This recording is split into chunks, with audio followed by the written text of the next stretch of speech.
ये कहानी है एक ऐसे राजकुमार की जिसकी आंखों के सामने उसके पूरे परिवार और राज्य को जलाकर खाक कर दिया जाता है। और ये सब हुआ है धोखे से, और धोखा देने वाला और कोई नहीं बल्कि राजकुमार का कोई अपना ही होता है। लेकिन इसके बाद वो उस आदमी से बदला लेने का संकल्प लेता है। तो क्या एक मासूम सा बच्चा अपना सब कुछ खोने के बाद एक महान हीरो बन पाएगा? चलिए जानते हैं। ये कहानी आज से सदियों पुरानी है। एक योद्धा का सच्चा सम्मान उसे युद्ध और मौत के जरिए मिलता है। ताकाउची आशिकागा जो जापान के इतिहास का एक बहुत ही महान योद्धा था, लेकिन वो हमारी इस कहानी का हीरो नहीं है। और इसके बाद हम एक छोटे लड़के को देखते हैं और इसका नाम तोकियुकी है। और कुछ आदमी इसे पकड़ने की कोशिश कर रहे हैं क्योंकि इस वक्त उसे अपनी पढ़ाई पर ध्यान देना चाहिए, लेकिन उसे पढ़ाई लिखाई में कोई भी इंटरेस्ट नहीं है। और वहीं उसका छोटा भाई पढ़ाई लिखाई को लेकर काफी ज्यादा सीरियस होता है। दूसरी ओर तोकियुकी घरों की छत पर भाग रहा था बिना किसी फिक्र के। वहीं उसके गार्ड्स उससे कह रहे थे, आप गिर जाएंगे मास्टर, प्लीज नीचे उतर आइए। लेकिन ये शोर शराबा सुन एक बुढ़ा कहता है, शोर मचाना बंद करो, इस वक्त हम ताकाउजी को युद्ध के लिए भेज रहे हैं। और इतनी ही देर में तोकियुकी सोल्जर्स के बीच आकर छुप जाता है। लेकिन ताकायुजी उसे ढूंढकर कहता है, मास्टर आप छिपने में बहुत माहिर हो। और दोस्तों यही है ताकाउजी आशिकागा, एक महान योद्धा। माय लॉर्ड, मैं युद्ध में जा रहा हूँ और मैं आपको ये सिद्ध करूंगा कि मैं आपके और होजो क्लैन के प्रति कितना वफादार हूँ। तोकियुकी कहता है, मैं भगवान से दुआ करूंगा कि युद्ध में जीत आपकी हो। और दोस्तों तोकियुकी होजो क्लैन का अगला वारिस है, होने वाला नया राजा। और अब हम इसे यूकी बुलाएंगे, ओके। वैसे इन सब बातों के बाद ताकाउजी युद्ध के लिए रवाना हो जाता है। तभी एक लड़की क्योको यूकी से आकर कहती है, ताकाउजी से बात करते हुए तुम इतने नर्वस क्यों हो जाते हो? एक दिन वो तुम्हारे आदेशों का पालन करेगा और मैं तुम्हारी दुल्हन बनूंगी। और इसके बाद वो उसे किस करने ही वाली थी कि तभी वहाँ यूकी को ढूंढते हुए गार्ड्स आ जाते हैं। और यूकी क्योको के पास से बहुत तेज भागता है, जो देख एक समुराई कहता है कि ये लड़का सिर्फ भागने और छिपने में माहिर है। अगर हालात ऐसे ही रहे तो ये भी अपने पिता की तरह सिर्फ दूसरों के हाथों की कठपुतली बनकर रह जाएगा। ये बात सुन क्योको कहती है, कठपुतली बनकर शासन करने में आखिर दिक्कत ही क्या है? उनकी जिंदगी तब भी बहुत लग्जरियस होती है। लॉर्ड यूकी में टैलेंट की बहुत कमी है, लेकिन वो बहुत दयालु है और मेरी उससे शादी होने के बाद मेरी जिंदगी भी शानो शौकत भरी हो जाएगी। दूसरी ओर ये दोनों गार्ड्स यूकी को अब तक ढूंढ नहीं सके और इसीलिए ये दोनों हार मानकर यहाँ से जाने लगते हैं। वहीं यूकी इनके बिल्कुल ऊपर छुपा हुआ था। इसके बाद यूकी नीचे आता है और हम उसके हाथ में एक कुत्ता देखते हैं। तभी उसका छोटा भाई कुछ खाने के लिए लेकर आता है। इसके बाद ये दोनों घर की छत पर बैठकर खाना खाने लगते हैं। और यहाँ हमें पता चलता है कि ये लड़का यूकी का बड़ा भाई है, लेकिन ये राजा इसीलिए नहीं बन सकता क्योंकि ये राजा की रखेल का बेटा है और इसीलिए उसके खून को गंदा माना जाता है। और इन बातों से यूकी थोड़ा उदास हो जाता है। लेकिन तभी वो दोनों गार्ड्स उसे ढूंढते हुए छत पर भी आ जाते हैं और इसके बाद उसे पकड़ने के लिए आगे बढ़ने लगते हैं। लेकिन तभी यूकी उस कुत्ते को अपने बड़े भाई को देकर छत की एक ओर से दूसरी ओर कूद जाता है, लेकिन दूसरी ओर वो लटक जाता है। इसीलिए वो तुरंत ही नीचे आकर भागने लगता है। और तुम लोग देख ही सकते हो कि यूकी किस तरह भाग रहा है। और ऐसे ही भागते हुए वो मैंशन के बाहर आ जाता है। वो गार्ड्स उसका अभी भी पीछा कर रहे थे। यूकी भागते हुए बहुत खुश था। दूसरे लोग उन गार्ड्स को यूकी के पीछे भागते हुए देखकर हंस रहे थे। वहीं यूकी भागते हुए उन गार्ड्स से बहुत दूर आ जाता है, एक बहुत ही विशाल पेड़ के पास। और पेड़ पर चढ़कर वो अपने राज्य को देखता है और हमसे कहता है, ये है मेरा राज्य कामाकुरा और यहाँ हमेशा शांति रहती है, इसीलिए मैं हमेशा इसी राज्य में रहना चाहता हूँ। और मुझे लड़ाई झगड़े बिल्कुल पसंद नहीं, भले ही लोग मुझे आलसी, नाकारा या कायर कुछ भी कहते रहें, मुझे उनकी बातों से कोई फर्क नहीं पड़ता। लेकिन तभी वहाँ एक लड़की आकर कहती है, तुम आलसी नहीं हो, ना ही नाकारा हो, ये तो बस वो भावनाएं हैं जो हर एक इंसान के अंदर होती हैं। मेरे पिता ऐसा ही कहते हैं। और तभी अचानक यूकी अपने सामने एक आदमी को देखता है और उसे देख बहुत ही ज्यादा घबरा जाता है। कौन हो तुम? वो आदमी बताता है, मैं एक प्रीस्ट हूँ, शिनाओ प्रोविंस से, योरीशिबे सुआ। यूकी पूछता है, तुम इस पेड़ पर कब आए? वो आदमी कहता है, मैं तो इसी पेड़ पर बैठा था, मैंने भविष्य में पहले ही देख लिया था कि तुम इस पेड़ पर चढ़ने वाले हो। यूकी पूछता है, तुम्हारे पीछे से ये लाइट क्यों आ रही है? वो आदमी बताता है, मैं एक इनेट होली पावर के साथ पैदा हुआ था, इसीलिए हमेशा मेरे पीछे से ये रोशनी निकलती रहती है। लेकिन चलो, मैं इस रोशनी को धीमा कर देता हूँ। और मैं कामाकुरा इसीलिए आया हूँ ताकि मैं इस राज्य के लिए प्रोटेक्शन की दुआ कर सकूं। ये है मेरी असिस्टेंट शिजुकू और इसे कुछ सीक्रेट आर्ट्स आती हैं, इसीलिए मैं हमेशा इसे अपनी मदद के लिए रखता हूँ। लेकिन यहाँ पर यूकी को इस आदमी पर शक हो रहा था, इसीलिए वो आदमी कहता है, चलो अगर तुम्हें मुझ पर अभी भी भरोसा नहीं है तब मैं तुम्हें कुछ दिखाता हूँ। और इसके बाद वो यूकी का फ्यूचर देखने लगता है, लेकिन अगले ही पल में वो काफी परेशान होने लगता है। क्या मैं इस बच्चे को बताऊं आगे क्या होने वाला है, या फिर सब कुछ प्रकृति पर छोड़ दूं, क्योंकि जो होगा उसी की वजह से वैसा होगा। सो यूकी कहता है, तुम ये क्या बकवास कर रहे हो? वो आदमी कहता है कि मुझे साफ साफ फ्यूचर दिखाई नहीं देता, मुझे वो धुंधला धुंधला दिखाई देता है, लेकिन मैंने तुम्हारे भविष्य को 2 साल आगे तक देखा है। 10 साल की उम्र में तुम एक ऐसे महान हीरो बन जाओगे जो स्वर्ग को हिलाने की ताकत रखेगा। तुम इस राज्य की किस्मत बदल दोगे।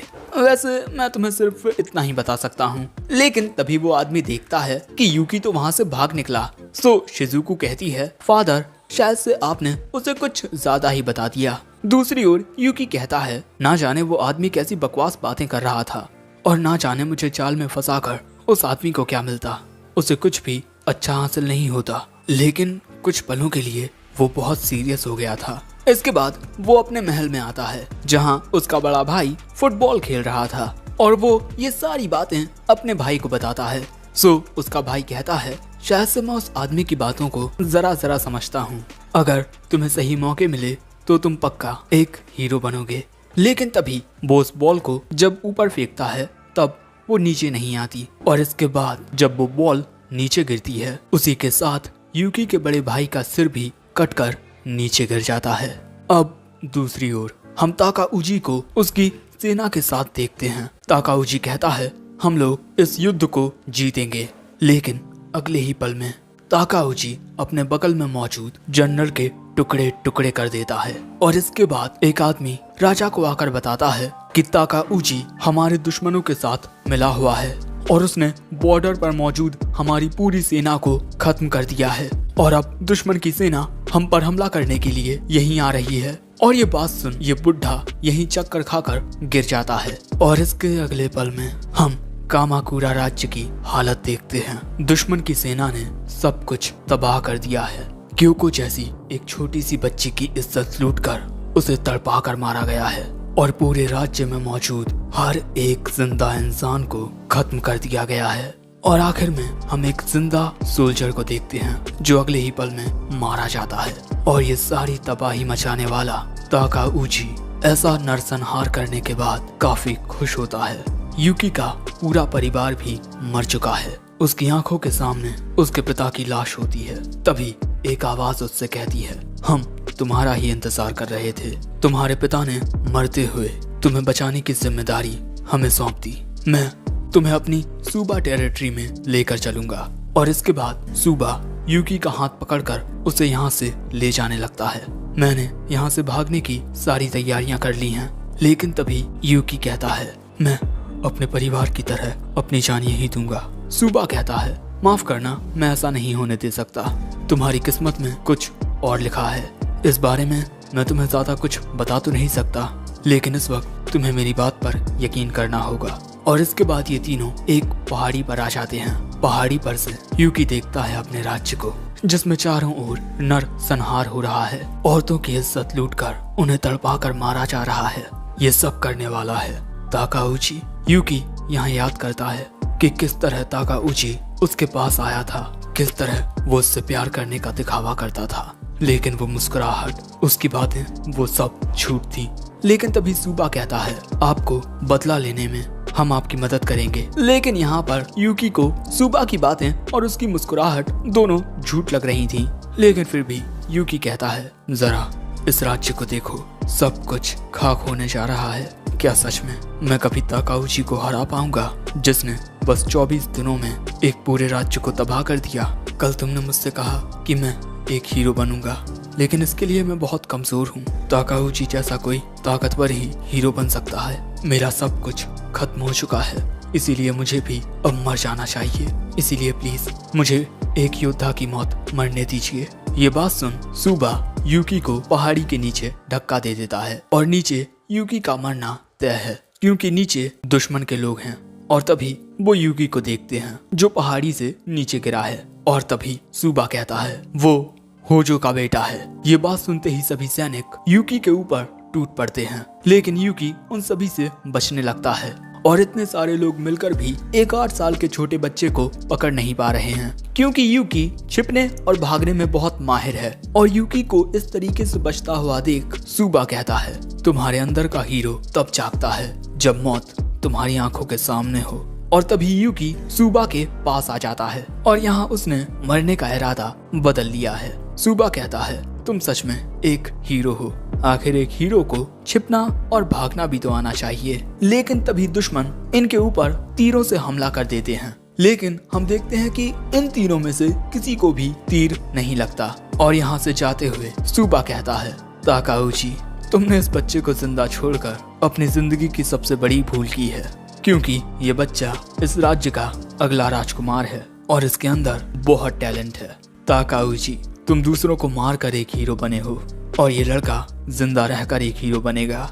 लेकिन बच्चे ताकाउची को हराने के लिए तुम्हें और भी स्किल्स को सीखना होगा और साथ ही कई साथी भी चाहिए होंगे। और जब तक तुम जिंदा हो ताकाउची भी तुम्हें मारने की कोशिशें करता रहेगा, और तब तक तुम्हें उससे छिपना होगा और ताकतवर बनना होगा। चलो अब इस खेल को शुरू करते हैं, खेल राजगद्दी को वापस पाने का। इसके बाद ये तीनों एक घोड़े पर बैठकर सुबा की टेरिटरी में जाने लगते हैं। रास्ते में यूकी अपने राज्य को चलते हुए देखता है और सुबा से पूछता है आखिर मुझ जैसे एक बच्चे की जान बचाकर तुम्हें क्या मिलेगा? सुबा कहता है मैं होजो क्लैन का बहुत सम्मान करता हूँ, लेकिन शायद से तुम्हें मेरी इस बात पर यकीन नहीं होगा। वक्त आने पर मैं तुम्हें सब कुछ बता दूंगा। लेकिन तभी यूकी रोते हुए कहता है तुमने मुझे फिर से जिंदगी जीना सिखाया है और अब तुम्हें इसकी रिस्पॉन्सिबिलिटी लेनी होगी। सुबा वो कहता है हाँ मैं हमेशा तुम्हारी सेवा करूंगा। और आखिर में हमसे कहा जाता है सुबा ने यूकी के भविष्य में देखा है कि आने वाले 2 साल में वो पूरे जापान पर राज करेगा। अब इस बच्चे के सामने बहुत सी चुनौतियां आने वाली हैं और इसी के साथ इस सामुराई प्रिंस के रोमांचक सफर की शुरुआत हो चुकी है। लेकिन इसके अगले सीन में हम यूकी को आग की लपटों के बीच दौड़ता हुआ देखते हैं। उसे अपने परिवार का हर एक शख्स इस आग में जलता हुआ दिखाई दे रहा था और बस इसी वजह से वो बहुत परेशान होने लगता है।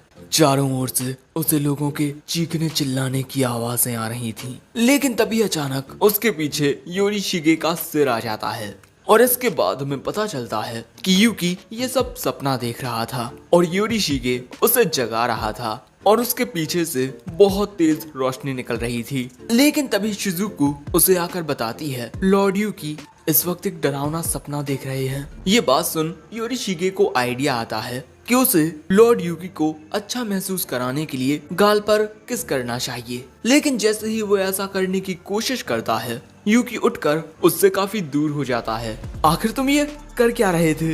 योरीशिगे कहता है मैं तो बस मजाक कर रहा था। इस वक्त हमारे पास मजाक करने का वक्त नहीं है मिस्टर योरीशिगे। आपने कहा था कि हम आपकी टेरिटरी में छुप सकते हैं, लेकिन इतने दिन गुजर जाने के बाद भी हम यही हैं कामाकुरा में। लेकिन दोस्तों ऐसा इसी वजह से है कि सिटी से बाहर जाने के रास्ते पर काफी सारे सैनिक तैनात हैं, इसीलिए इस वक्त ये सभी इस सिटी से बाहर नहीं जा सकते। लेकिन पूरा कामाकुरा राज्य बर्बाद हो चुका है और ऐसा करने वाले इसी राज्य के सामुराई हैं जिन्होंने हमें धोखा दिया। वो ताकाउची। आखिर किसने सोचा था कि एक प्यारी सी मुस्कुराहट के पीछे उसका एक खौफनाक चेहरा छुपा होगा। और इसके बाद यूकी योरीशिगे से कहता है तुमने कहा था कि मैं अपने छिपने और भागने की एबिलिटीज का इस्तेमाल करके अपने राज्य को वापस हासिल कर सकता हूँ, लेकिन एक योद्धा सामने आकर लड़ाई करता है, ना कि भागकर या छुपकर। क्या मैं सच में उससे अपना बदला ले पाऊंगा? वो कहता है हाँ मैंने अपनी डिवाइन आई से देखा है कि आप भविष्य में एक महान हीरो बनेंगे, लेकिन तब तक आपको ये बोझ सहना होगा। वैसे टाइम पास के लिए हम सांप सीढ़ी का खेल खेल सकते हैं। और इसके बाद वो शिजुको के साथ गेम खेलने लगता है। लॉर्ड यूकी, आप भी आइए ना खेलने के लिए। लेकिन तभी वो देखता है कि यूकी कहीं चला गया है। यूकी जा रहा है अपने उजड़े हुए राज्य में, इस आस में कि वहाँ उसे कोई मिलेगा जो उसकी सच में मदद कर सके, क्योंकि उसे नहीं लगता कि वो योरिशिगी पर भरोसा कर सकता है। लेकिन राज्य में सब कुछ जल चुका था और जैसे ही वो वहाँ पहुँचता है, अचानक ही उसकी ओर दो लोग आने लगते हैं। इसीलिए वक्त रहते यूकी छिप जाता है, लेकिन तभी वो उनकी बातें सुनता है। क्या तुमने कुनीतोकी होजो का सर कलम होते हुए देखा? और ये बात सुनते ही यूकी वहां आकर उनसे कहता है, ये सच नहीं हो सकता, मेरा भाई मर नहीं सकता। ये बात सुन वो दोनों पूछते हैं, भाई आखिर तुम किसके बच्चे हो? यूकी को समझ नहीं आता कि वो क्या कहे, लेकिन तभी योरिशिगे वहां आकर कहता है, ये बच्चा मेरी श्राइन में मेरा चेला है। और वो क्या है कि होजो क्लैन ने हम पर कई सारे उपकार किए थे, इसीलिए जब इसने कुनीतोकी होजो का नाम सुना तो ये जरा भावुक हो गया। इसके बाद यूकी उनसे पूछता है, आखिर कुनीतोकी होजो के साथ हुआ क्या था? और इसके बाद हमें पता चलता है, जिस वक्त पूरे राज्य में आग लगी हुई थी, दुश्मन की सेना चारों ओर पहरा लगा रही थी, वहीं झाड़ियों के बीच हम यूकी के बड़े भाई कुनीतोकी को छुपा हुआ देखते हैं। लेकिन तभी वहां आ जाते हैं उसके अंकल मुनिशिगे। ये आदमी यूकी के पिता का सगा भाई है। कुनीतोकी मुनिशिगे से पूछता है, अंकल आखिर यूकी कहाँ है? जिस पर वो बताता है कि योरिशिगे सुबा ने उसे भागने में मदद की और हमें भी यहाँ से जल्दी बचकर भागना होगा। लेकिन तभी वहाँ दुश्मन के सैनिक आ जाते हैं। मुनिशिगे कहता है, तुम यहीं छुपे रहो, ये लो रैंक सोल्जर्स हैं, ये हमें नहीं पहचानेंगे। मैं इन्हें चकमा देकर आता हूँ, मैं अपनी जान देकर भी आपकी हिफाजत करूंगा, क्योंकि आप मेरी प्यारी छोटी बहन के बच्चे हो। अच्छा, तो ये यूकी के पिता का भाई नहीं है, बल्कि यूकी की सौतेली माँ का भाई है। और इसके बाद मुनिशिगे उन सैनिकों से जाकर बात करने लगता है, लेकिन इसके बाद वो सैनिक कुनीतोकी की ओर जाने लगते हैं। यहाँ मुनिशिगे ने कुनीतोकी को धोखा दे दिया है, वो दुश्मन के साथ मिल चुका है और होजो क्लैन के बड़े बेटे की छुपने की जगह बताकर उसने दुश्मन की सेना की जो मदद की उसके लिए उसे रिवॉर्ड मिला और वहीं कुनीतोकी का सर कलम कर दिया गया, वो भी सबके सामने। ये सारी बातें सुनने के बाद यूकी की हालत खराब होने लगती है। धोखा, धोखा, धोखा, हर किसी ने हमें धोखा दिया। आशिकागा फैमिली जो पीढ़ियों से हमारी सेवा करती आई, उसने हमें धोखा दिया। हमारे सामुराई रिटेनर्स ने हमें धोखा दिया और अब हमारे खुद के मामा ने हमें धोखा दिया। हाँ दोस्तों, मुनिशिगे रिश्ते में यूकी का मामा लगेगा। वैसे इन्हीं सब विश्वासघातों की वजह से यूकी को नहीं लगता कि वो किसी पर भरोसा कर पाएगा। लेकिन अचानक ही उसके सामने योरिशिगे आ जाता है। यूकी उससे कहता है कि तुम कभी कभार अचानक ही ऐसे चमकने क्यों लगते हो। लेकिन इसके बाद योरिशिगे बताता है, मैं मुनिशिगे को देख सकता हूँ, तुम जानते हो ना, मेरे पास डिवाइन आइज हैं, मैं देख सकता हूँ। मुनिशिगे को कई सारे सोल्जर्स प्रोटेक्ट कर रहे हैं। यूकी पूछता है कि इस वक्त वो कहाँ हैं? योरिशिगे यूकी के पास आकर कहता है, चलो मैं तुम्हें वहाँ लेकर चलता हूँ।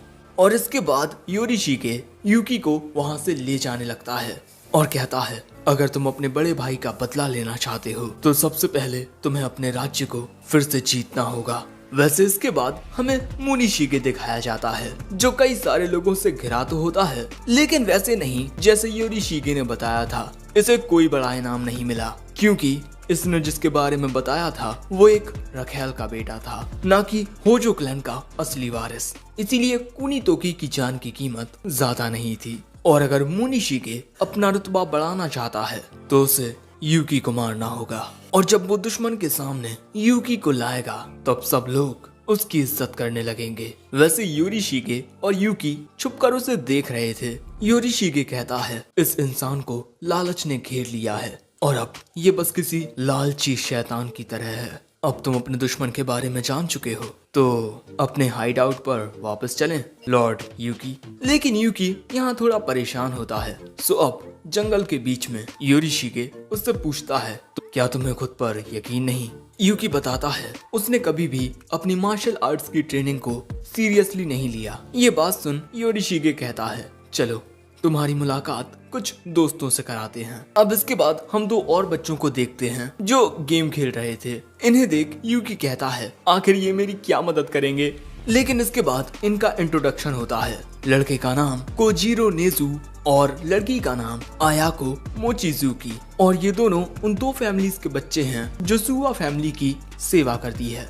यानी ये होजो फैमिली की भी सेवा करेगी, क्योंकि सुवा फैमिली होजो फैमिली की सेवा करती है। और हाँ, मैं तुम्हें बता दूं कि ये लड़का और लड़की काफी अच्छे मार्शल आर्टिस्ट हैं। इसके बाद अगले सीन में शिजुको कोजीरो और आयाको से पूछती है, तुम दोनों को लॉर्ड यूकी कैसे लगे?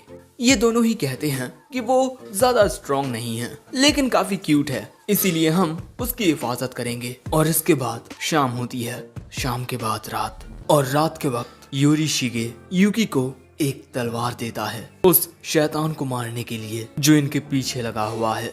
और इसके बाद हम मुनिशिगे को देखते हैं जो जंगल में भागते हुए आ रहा था, और जंगल के बीचों बीच एक खुली जगह पर उसे यूकी दिखाई देता है। मेरा शिकार।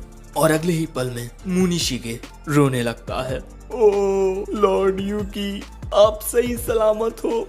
मैं आपके सुरक्षित होने की भगवान से दुआ कर रहा था, और अब आपको डरने की जरूरत नहीं है। आपके मामा आपको लेने के लिए आ गए हैं। लेकिन तभी यूकी कहता है, मामा आखिर आपने मेरे भाई को धोखा क्यों दिया? और अगले ही पल में आयाको और कोजीरो पीछे से मुनिशिगे के ऊपर हमला कर देते हैं, लेकिन वो वक्त रहते उनके हमले को रोक लेता है और इसके बाद उन दोनों को दूर फेंक देता है और कहता है, तुमने यहाँ कुछ दोस्त बना लिए और अब अपने भाई का बदला लेने आए हो। लेकिन लॉर्ड यूकी, मुझे कुनीतोकी की हिफाजत करने की जिम्मेदारी ऐसे ही नहीं मिली थी। मैं एक बहुत ही बढ़िया सामुराई हूँ। और अगले ही पल में वो अपने बगल का पेड़ पलक झपकते ही काट देता है। सबसे पहले मैं उन दोनों बच्चों को मारकर इनके टुकड़े टुकड़े करके उन्हें बेच दूंगा, और इसके बाद इनकी लड़ाई एक शैतान के खिलाफ शुरू हो जाती है। यूकी भी अपनी तलवार निकाल लेता है। मुनिशिगे सीधा यूकी पर हमला करने के लिए जाता है,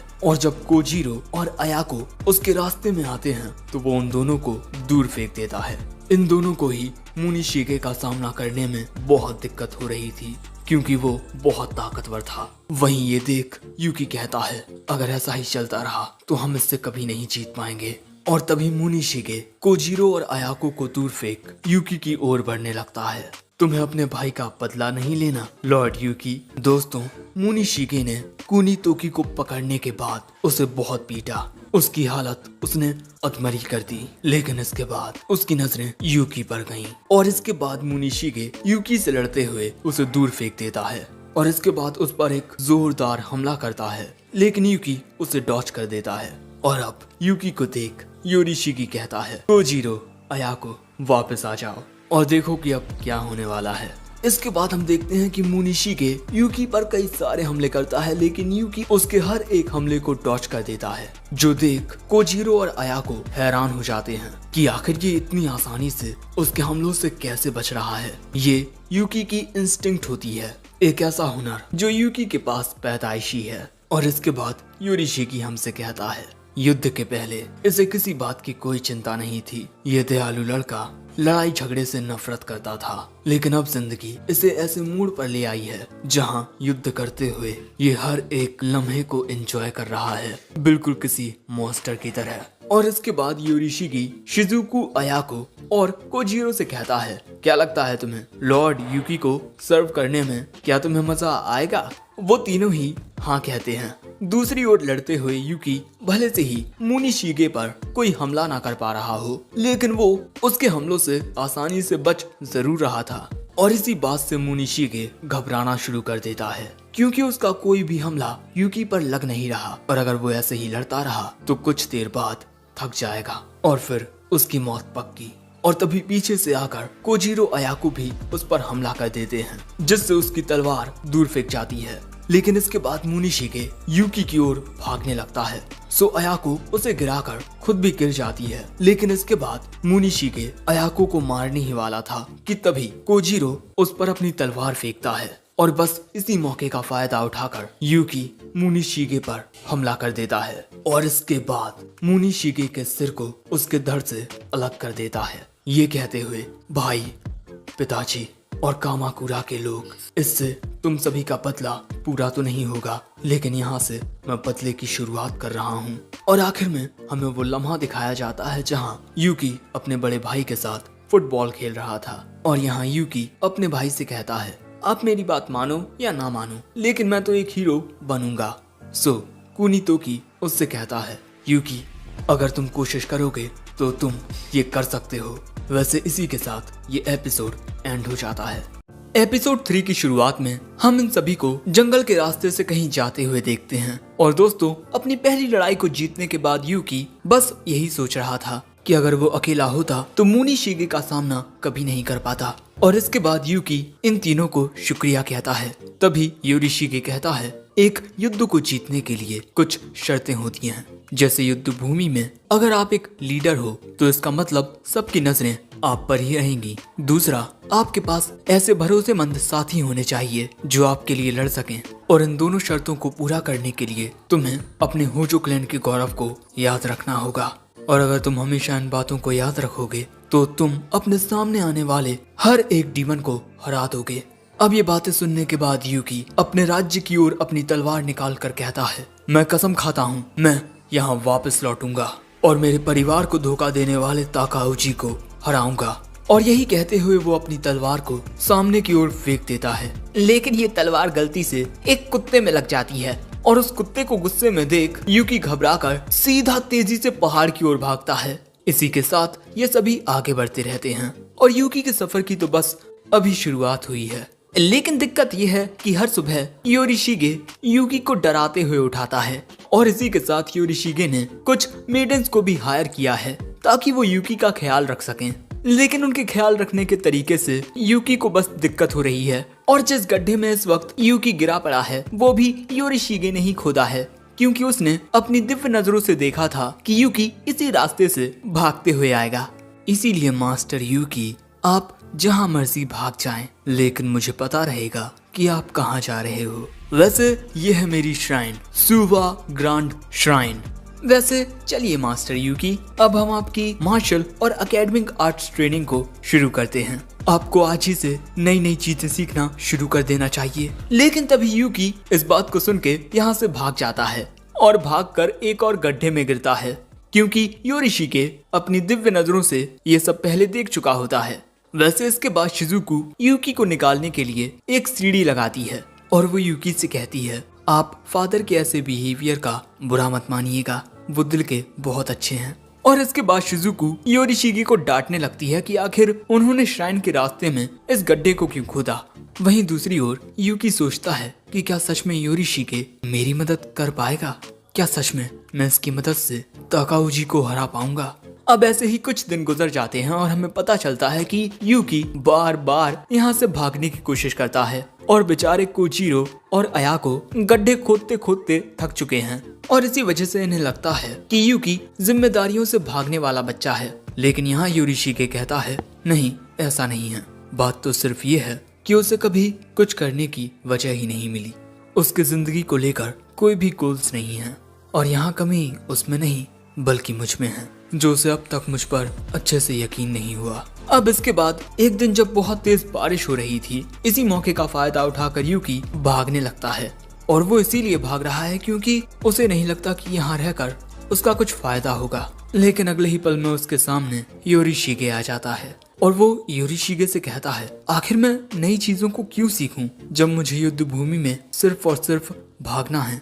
लेकिन योरिशिगे कहता है, मैंने भगवान से वादा किया है कि मैं आपको सब कुछ सिखाऊंगा, मैं आपको कुछ दिखाना चाहता हूँ। लेकिन इस वक्त बारिश हो रही है। और इसके बाद योरिशिगे कुछ घंटियां निकालकर आसमान के काले बादलों को साफ होने को कहता है, जिसके अगले ही पल में बारिश की बूंदें अचानक ही थम जाती हैं और इसके बाद ये सारी बूंदें सामने की ओर जाने लगती हैं, जहाँ पर योरिशिगे इन सभी पानी की बूंदों को फिर से आसमान में भेज देता है, जिसके अगले ही पल में धूप निकल आती है। और इसके बाद योरिशिगे कहता है हिप हिप, और उसके पीछे से कई सारे लोगों की आवाज आती है हुर्रे। यूकी यहाँ ये देखकर हैरान हो जाता है कि पहाड़ी के नीचे बहुत सारे लोग होते हैं, और ये सभी वो लोग हैं जो योरिशिगे पर भरोसा करते हैं, सुवा सेक्ट के मेंबर्स। क्या अब आपको मेरी बातों पर यकीन होता है कि मैं एक भगवान हूँ? अगर आप मुझ पर भरोसा करें तो हम दोनों के मिलने से एक ऐसी एलियंस बनेगी जो बहुत ही ताकतवर होगी। मैं एक भगवान, आप एक हीरो, और ये सारे लोग आपके सिपाही। तो कहिए आपका क्या कहना है? अब ये बातें सुनने के बाद यूकी पढ़ाई लिखाई करने के लिए तैयार हो जाता है, लेकिन इसके बाद योरिशिगे यूकी को बहुत जोर से गले लगा लेता है। और वहीं यहाँ यूकी सोचता है शायद से ये सच में मुझे एक महान हीरो बना सकता है। लेकिन इसके बाद योरिशिगे इन सभी लोगों से कहता है आप सभी अब घर जा सकते हैं। और ये बात सुनते ही ये सभी लोग ऐसा बिहेव करने लगते हैं जैसे कुछ देर पहले ये सभी नाटक कर रहे थे, जो देख यूकी योरिशिगे से पूछता है अचानक इन लोगों को क्या हुआ? योरिशिगे कहता है ये लोग हमेशा इतने एनर्जेटिक नहीं होते। और इसके बाद वो यूकी को यहाँ से ले जाने लगता है। और दोस्तों अब योरिशिगे यूकी के भविष्य को सुनहरा चमकता हुआ स्वर्ग बनाएगा, लेकिन तभी गलती से ये दोनों ही एक गड्ढे में गिर जाते हैं। ये देखो दोस्तों, एक भगवान और एक महान हीरो। अब ऐसे ही कुछ दिन गुजर जाने के बाद योरिशिगे कहता है अब वक्त आ गया है कुछ नए साथी ढूंढने का। ऐसे साथियों को रिटेनर्स कहते हैं, और रिटेनर्स का एक मास्टर और एक सर्वेंट वाला रिलेशनशिप होता है। और रिटेनर्स दुश्मनों से अपने मास्टर की हिफाजत करते हैं, और यूकी को अपने लिए नए रिटेनर्स ढूंढने होंगे क्योंकि वो अपना सब कुछ पहले ही खो चुका है। और इसके बाद योरिशिगे इन्हें फिर से इंट्रोड्यूस करता है। कोजीरो आपकी पीढ़ी का सबसे अच्छा तलवारबाज है जो एक दिन आपकी मिलिट्री का कमांडर बनेगा। अयाको की फिजिकल स्ट्रेंथ कमाल की है, और शिजुको को कई प्रकार की सीक्रेट आर्ट्स आती हैं जो आपके हर एक प्रकार के जनरल अफेयर्स को अच्छे से मेंटेन कर सकती है। और ये तीनों बहुत ही ज्यादा काबिल हैं, इसीलिए आपको इन्हें और इनकी स्किल्स को और भी बेहतर तरीके से समझना होगा और एक साथ मिलकर एक परिवार बनाना होगा। आने वाले वक्त में आपके इस छोटे से परिवार में और भी कई सारे लोग जुड़ेंगे, और ये दुनिया आपके इस सफर को अ हीरोज जर्नी कहेगी। लेकिन योरिशिगे की इस बात से किसी को ज्यादा फर्क नहीं पड़ता। लेकिन इसके बाद कोजीरो और अयाको पूछते हैं कि हमें आपके लिए क्या करना चाहिए मास्टर। यूकी कुछ देर सोचने के बाद कहता है चलो छुपन छुपाई खेलते हैं, लेकिन इसके लिए वो दोनों मना कर देते हैं क्योंकि यूकी जब एक बार भागना शुरू करेगा तब उसे कोई पकड़ ही नहीं पाएगा। और अगर आप कुछ मजेदार ही करना चाहते हैं तो क्यों ना हम उन समुराइज के घर पर जाकर ताका झाकी करें जिन्होंने आपको धोखा दिया है। और भाई इसी प्रकार अयाको और शिजुको भी अपने अपने ओपिनियन रखते हैं, और यहाँ ये तीनों ही यूकी को बहुत अजीब लगते हैं। सो अब अयाको सजेस्ट करती है कि हमें शिकार करने के लिए चलना चाहिए। और दोस्तों एक श्राइन में रहने के बावजूद भी ये लोग शिकार कर सकते हैं क्योंकि ये जिस भगवान की पूजा करते हैं उन्हें शिकारी भगवान कहा जाता है। और इस बात की खबर योरिशिगे को भी मिल जाती है कि यूकी और उसके साथी शिकार पर गए हैं। वैसे योरिशिगे ये पहले ही देख चुका है कि शिकार के दौरान उनके साथ क्या क्या होने वाला है।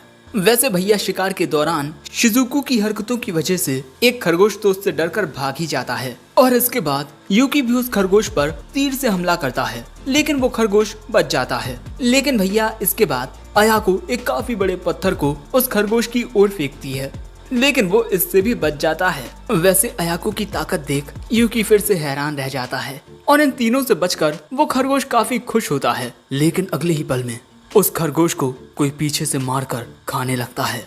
ये एक बीस्ट होता है जो इन्हीं पहाड़ियों पर रहता है और यहाँ के जानवरों का शिकार करके उन्हें खाता है, एक ऑक्स डीमन। और इसे देख यूकी घबरा जाता है, और इसके बाद ये ऑक्स डीमन इनकी ओर हमला कर देता है। दूसरी ओर हमें योरिशिगे की आवाज आती है, लॉर्ड यूकी, मैं देखना चाहता हूँ कि आप किस तरह अपनी काबिलियत से इस बीस्ट को हराते हैं।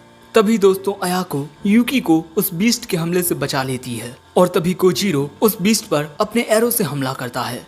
लेकिन उस बीस्ट की खाल बहुत मजबूत थी और उस तीर से उसे कुछ नहीं होता, और इसी वजह से कोजीरो सभी को भागने को कहता है क्योंकि ये इस बीस्ट को हरा नहीं पाएंगे। लेकिन तभी शिजुको कहती है नहीं, हम इसे हरा सकते हैं क्योंकि हमारे साथ लॉर्ड यूकी हैं। लॉर्ड यूकी अपने भागने की काबिलियत का इस्तेमाल करते हुए इस बीस्ट को उस पेड़ तक लेकर जाएंगे और इस दौरान कोजीरो और अयाको लॉर्ड यूकी के वहां आने तक का इंतजार करेंगे।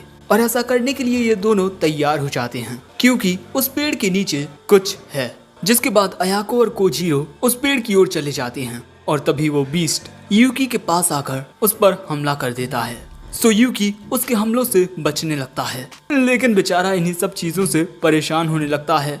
लेकिन दोस्तों इसी के साथ यूकी काफी आसानी से भी उस मॉन्स्टर को नीचे ला पा रहा था। पेड़ के पास पहुंचने के बाद अयाको और कोजीरो सब कुछ तैयार कर देते हैं। जिसके बाद कोजीरो उस बीस्ट पर हमला करके उसका ध्यान अपनी ओर कर लेता है। जिसके बाद वो बीस्ट इन पर हमला करने के लिए भागता है, लेकिन तभी वो दोनों सामने से हट जाते हैं और ये बीस्ट पेड़ से टकराकर घाटी के नीचे गिर जाता है। और घाटी के नीचे एक नुकीले पत्थर की चट्टान होती है जिस पर गिरकर वो बीस्ट मारा जाता है। और इसके अगले सीन में हम इन चारों को मस्त नहाते हुए देखते हैं। और यहाँ यूकी इस बात से थोड़ा हैरान होता है कि इन्होंने कितनी आसानी से उस बीस्ट को हरा दिया। और अब यूकी को समझ आया है कि एक साथ काम करने से आपकी ताकत बहुत ज्यादा बढ़ जाती है। वहीं उस बीस्ट को देखते हुए शिजुको कहती है ये एक एंशिएंट बीस्ट है जो शायद अपनी नस्ल का इकलौता बचा हुआ था। अगर इसकी जाति के और भी जानवर जिंदा होते तो शायद ये बुराई के रास्ते पर कभी नहीं आता। और अब प्रेजेंट में कोजीरो कहता है अब से हम हमारी हर एक स्ट्रेटजी यहीं हॉट स्प्रिंग में बैठकर बनाएंगे। लेकिन तभी अयाको कहती है हमें हमारी टीम का कोई नाम रखना चाहिए। सो कोजीरो एक अजीब सा नाम सजेस्ट करता है जो यूकी को जरा भी पसंद नहीं आता। वैसे ये तीनों ही जो नाम सजेस्ट करते हैं वो यूकी को पसंद नहीं आते। और इसी तरह ये तीनों एक दूसरे के ऊपर पानी को उछालने लगते हैं और ये तीनों यूकी के साथ बिल्कुल दोस्तों जैसा व्यवहार कर रहे हैं, इस बात को याद रखते हुए कि यूकी इनका मास्टर है। और इसके बाद अयाको एक नाम सजेस्ट करती है द एल्यूसिव वॉरियर्स। और ये नाम इसीलिए सजेस्ट किया है क्योंकि ये एक एल्यूसिव मास्टर के वॉरियर्स हैं और ये नाम यूकी को भी पसंद आता है। जिसके बाद यूकी मन में कहता है मेरे ये रिटेनर्स बहुत ही ज्यादा अच्छे हैं और हम एक साथ मिलकर खुद को स्ट्रॉन्ग बनाने वाले हैं। हम हैं द एल्यूसिव वॉरियर्स। नहाने के बाद कोजीरो कहता है हम उस बीस्ट के स्वादिष्ट हिस्सों को खा लेते हैं, उसके बाद इसके बारे में लॉर्ड योरिशिगे को बताएंगे। लेकिन दोस्तों इनके यहाँ पहुँचने तक योरिशिगे उस मॉन्स्टर को पूरा का पूरा खा चुका था और इसी वजह से अयाको और कोजीरो उस पर गुस्सा करने लगते हैं। सो योरिशिगे कहता है मैंने अपने पवित्र पेट में इस इविल बीस्ट को पहुंचाकर इसको सही रास्ता दिखाया है। लेकिन भैया उसकी इस बात को ना 100% झूठ साबित कर दिया जाता है। इसके बाद हम एक पक्षी को आसमान में उड़ते हुए देखते हैं, लेकिन तभी इसमें एक तीर आकर घलता है और इसके बाद हमें एक शख्स की आवाज सुनाई देती है मैं देख सकता हूँ कि योरिशिगे सुबा कोई चाल चल रहा है, लेकिन वो मुझसे बचकर नहीं भाग पाएगा। एपिसोड 3 की शुरुआत में हमें एम्परर गोदाइगो देखने को मिलता है जिसके लिए ताकाउजी ने होजो क्लैन से गद्दारी की थी और इसी गद्दारी का इनाम ये एम्परर ताकाउजी को देने वाला है। वो ताकाउजी से पूछता है कि उसे हमारे राज्य में कौन सा पद चाहिए। ताकाउजी कहता है मैं तो बस एक सैनिक हूँ, इससे ज्यादा कुछ नहीं। लेकिन मेरे पीछे बैठे मेरे रिटेनर्स मुझसे भी बहुत ज्यादा समझदार और साफ दिल के हैं। मैं आपका शुक्रगुजार रहूंगा अगर आप इन्हें इंपीरियल कोर्ट में कुछ पद दे दें। ताकाउजी की प्यारी बातें और उसका हैंडसम सा चेहरा देखकर कई सारी लड़कियां उस पर फिदा हो गई हैं। इसके बाद ताकाउजी की बात को मान लिया जाता है। इसके बाद हम ताकाउजी के साथ उसके परिवार के प्रबंधक मोरोनाओ को देखते हैं और वो ताकाउजी की सेवा बचपन से करता आ रहा है और वो ताकाउजी को बताता है कि उसकी मुस्कुराहट दिन ब दिन इंसानियत को खोती जा रही है। लेकिन ताकाउजी कहता है ऐसा कुछ नहीं है। अब इसके बाद हम देखते हैं कि ताकाउजी के पास एक आदमी आता है और ये वो आदमी है जिसने होचो क्लैन को सबसे पहले धोखा देकर ताकाउजी का साथ दिया था और इसी के इनाम में ताकाउजी ने उसे शिनानो प्रोविंस का गवर्नर बना दिया है। लेकिन वो क्या है कि मिस्टर सुबा योरिशिगे भी तुम्हारे ही इलाके में रहता है और हो सकता है कि उसने होजो क्लैन के कुछ सर्वाइवर्स को अपनी श्राइन में पनाह दी हो। मैं चाहता हूँ कि तुम उन सभी को खत्म कर दो। ये आदमी सादा मुंह ने कहता है जैसा आप कहें मेरे मालिक, मैं अपनी आंखों और तीरों से उन सभी को खत्म कर दूंगा। दूसरी ओर हम यूकी को देखते हैं जो बड़े ही ध्यान के साथ अपनी तलवारबाजी की प्रैक्टिस कर रहा था। मजाक कर रहा हूँ, उससे कुछ नहीं होता। यूकी बेचारा एक मामूली सी लकड़ी भी नहीं काट सका। और ऐसा इसी वजह से है क्योंकि यूकी के मसल्स हमेशा भागने के लिए रेडी रहते हैं, ना कि हमला करने के लिए। और इसी वजह से हम यूकी पर ज्यादा दबाव नहीं डाल सकते, क्योंकि अगर हम ऐसा करेंगे तो उसके भागने वाले मसल्स कमजोर हो जाएंगे। लेकिन दोस्तों यूकी निशानेबाजी में काफी अच्छा होता है, और ऐसा इसी वजह से है क्योंकि यूकी के पिता को शुरुआत से ही निशानेबाजी के कंपटीशन देखना बहुत पसंद था। और यही बात जानकर योरिशिगे कहता है तो फिर क्यों ना आपकी निशानेबाजी की स्किल्स को ही डेवलप किया जाए, क्योंकि अगर यूकी अच्छे से निशानेबाजी करना सीख गया तब वो भागते हुए भी अपने दुश्मन पर हमले कर पाएगा। लेकिन तभी एक आदमी योरिशिगे को आकर बताता है कि शिनानो प्रोविंस के गवर्नर सादामुने अचानक ही यहाँ विजिट करने के लिए आ गए हैं। लेकिन दोस्तों ताज्जुब की बात तो ये होती है कि यूकी इस शख्स को नहीं जानता था। सो योरिशिगे कहता है कि तुम सभी को छुपकर उसे अच्छे से मीजर करना चाहिए। और इसके बाद योरिशिगे सादामुने और उसके साथियों का स्वागत करता है। और यहाँ सादामुने कहता है अचानक ही मुझे तुमसे मिलने की तीव्र इच्छा उठी, इसीलिए मैं आ गया। जैसा कि तुम जानते ही हो कि कामाकुरा के हार जाने के बाद अब हम एम्परर गोदाइगो के ऑर्डर्स को फॉलो करते हैं, और उन्होंने अब मुझे शिनानो प्रोविंस का गवर्नर बना दिया है। इसका मतलब अब तुम्हें मेरे ऑर्डर्स को फॉलो करना होगा। लेकिन तभी सुबा फैमिली का एक मेंबर कहता है कल तक तुम हमसे ऑर्डर्स लिया करते थे, लेकिन तुमने होजो क्लैन के साथ गद्दारी करके दुश्मन का साथ दिया। सादामुने कहता है मैंने उसका साथ दिया जो जीत रहा था, लेकिन तुम लोगों ने होजो क्लैन का साथ दिया, जिसकी सजा तो तुम्हें मिलेगी ही। लेकिन इस मुद्दे पर हम कभी और बात करेंगे। वैसे आज तो मैं ये जानने के लिए आया हूँ कि मिस्टर योरिशिगे कहीं आपने अपनी श्राइन में किसी होजो क्लैन के शख्स को पनाह तो नहीं दी हुई है। योरिशिगे कहता है आखिर मैं किसी को कैसे छुपा सकता हूँ, मैंने तो होजो क्लैन के कभी किसी आदमी को देखा ही नहीं। लेकिन तभी सादाऊ ने अपनी तेज नजरों से दूर खड़े हुए दो सोल्जर्स को देख लेता है। इसी के साथ उसे काफी सारे लोगों के बीच में एक आदमी दिखाई देता है जो छोटी सी चाकू के साथ हमला करने के लिए बिल्कुल तैयार था, और साथ ही उसे एक झोपड़ी के अंदर 4 छोटे बच्चे छुपे हुए दिखाई देते हैं। इसीलिए वो योरिशिगे से कहता है तुम मेरी आंखों में धूल नहीं झोंक सकते योरिशिगे, वैसे अब मुझे चलना चाहिए, मैं तो बस तुमसे हेलो कहने के लिए आया था। अरे लेकिन जल्दबाजी में मैं आप लोगों के लिए एक तोहफा लाना ही भूल गया, इसीलिए प्लीज कम से कम आप इस हिरण को एक्सेप्ट कर लीजिए। और इसके बाद सादामुने अपने धनुष बाण को लेकर उसे एक मेडेन की ओर चलाता है, जिससे एक लड़की का कान बहुत ही जख्मी हो जाता है। और यही तोहफा देकर सादामुने अपने आदमियों के साथ चला जाता है, जिसके बाद रात में हमें पता चलता है कि उस लड़की के कान को सिल दिया गया है, और ये भी कि सादामुने एक बहुत ही एक्सपर्ट निशानेबाज है, उसकी तेज नजरों से कोई भी नहीं बच सकता। इस बार हमारा सामना एक असली परेशानी से हुआ है। वहीं कोजीरो को सादामुने पर बहुत ही गुस्सा आ रहा था, क्योंकि उसने एक श्राइन मेडन को जख्मी किया था। और तभी यूकी कहता है उस आदमी को एक योद्धा नहीं कहा जा सकता, लेकिन उसकी निशानेबाजी बहुत ही खूबसूरत थी। जो बात सुन योरिशिगे सोचता है वो इस बच्चे का दुश्मन था, फिर भी इस बच्चे ने उसकी स्किल्स की तारीफ की, और इसकी यही ऑनेस्टी एक दिन इसके काफी काम आएगी।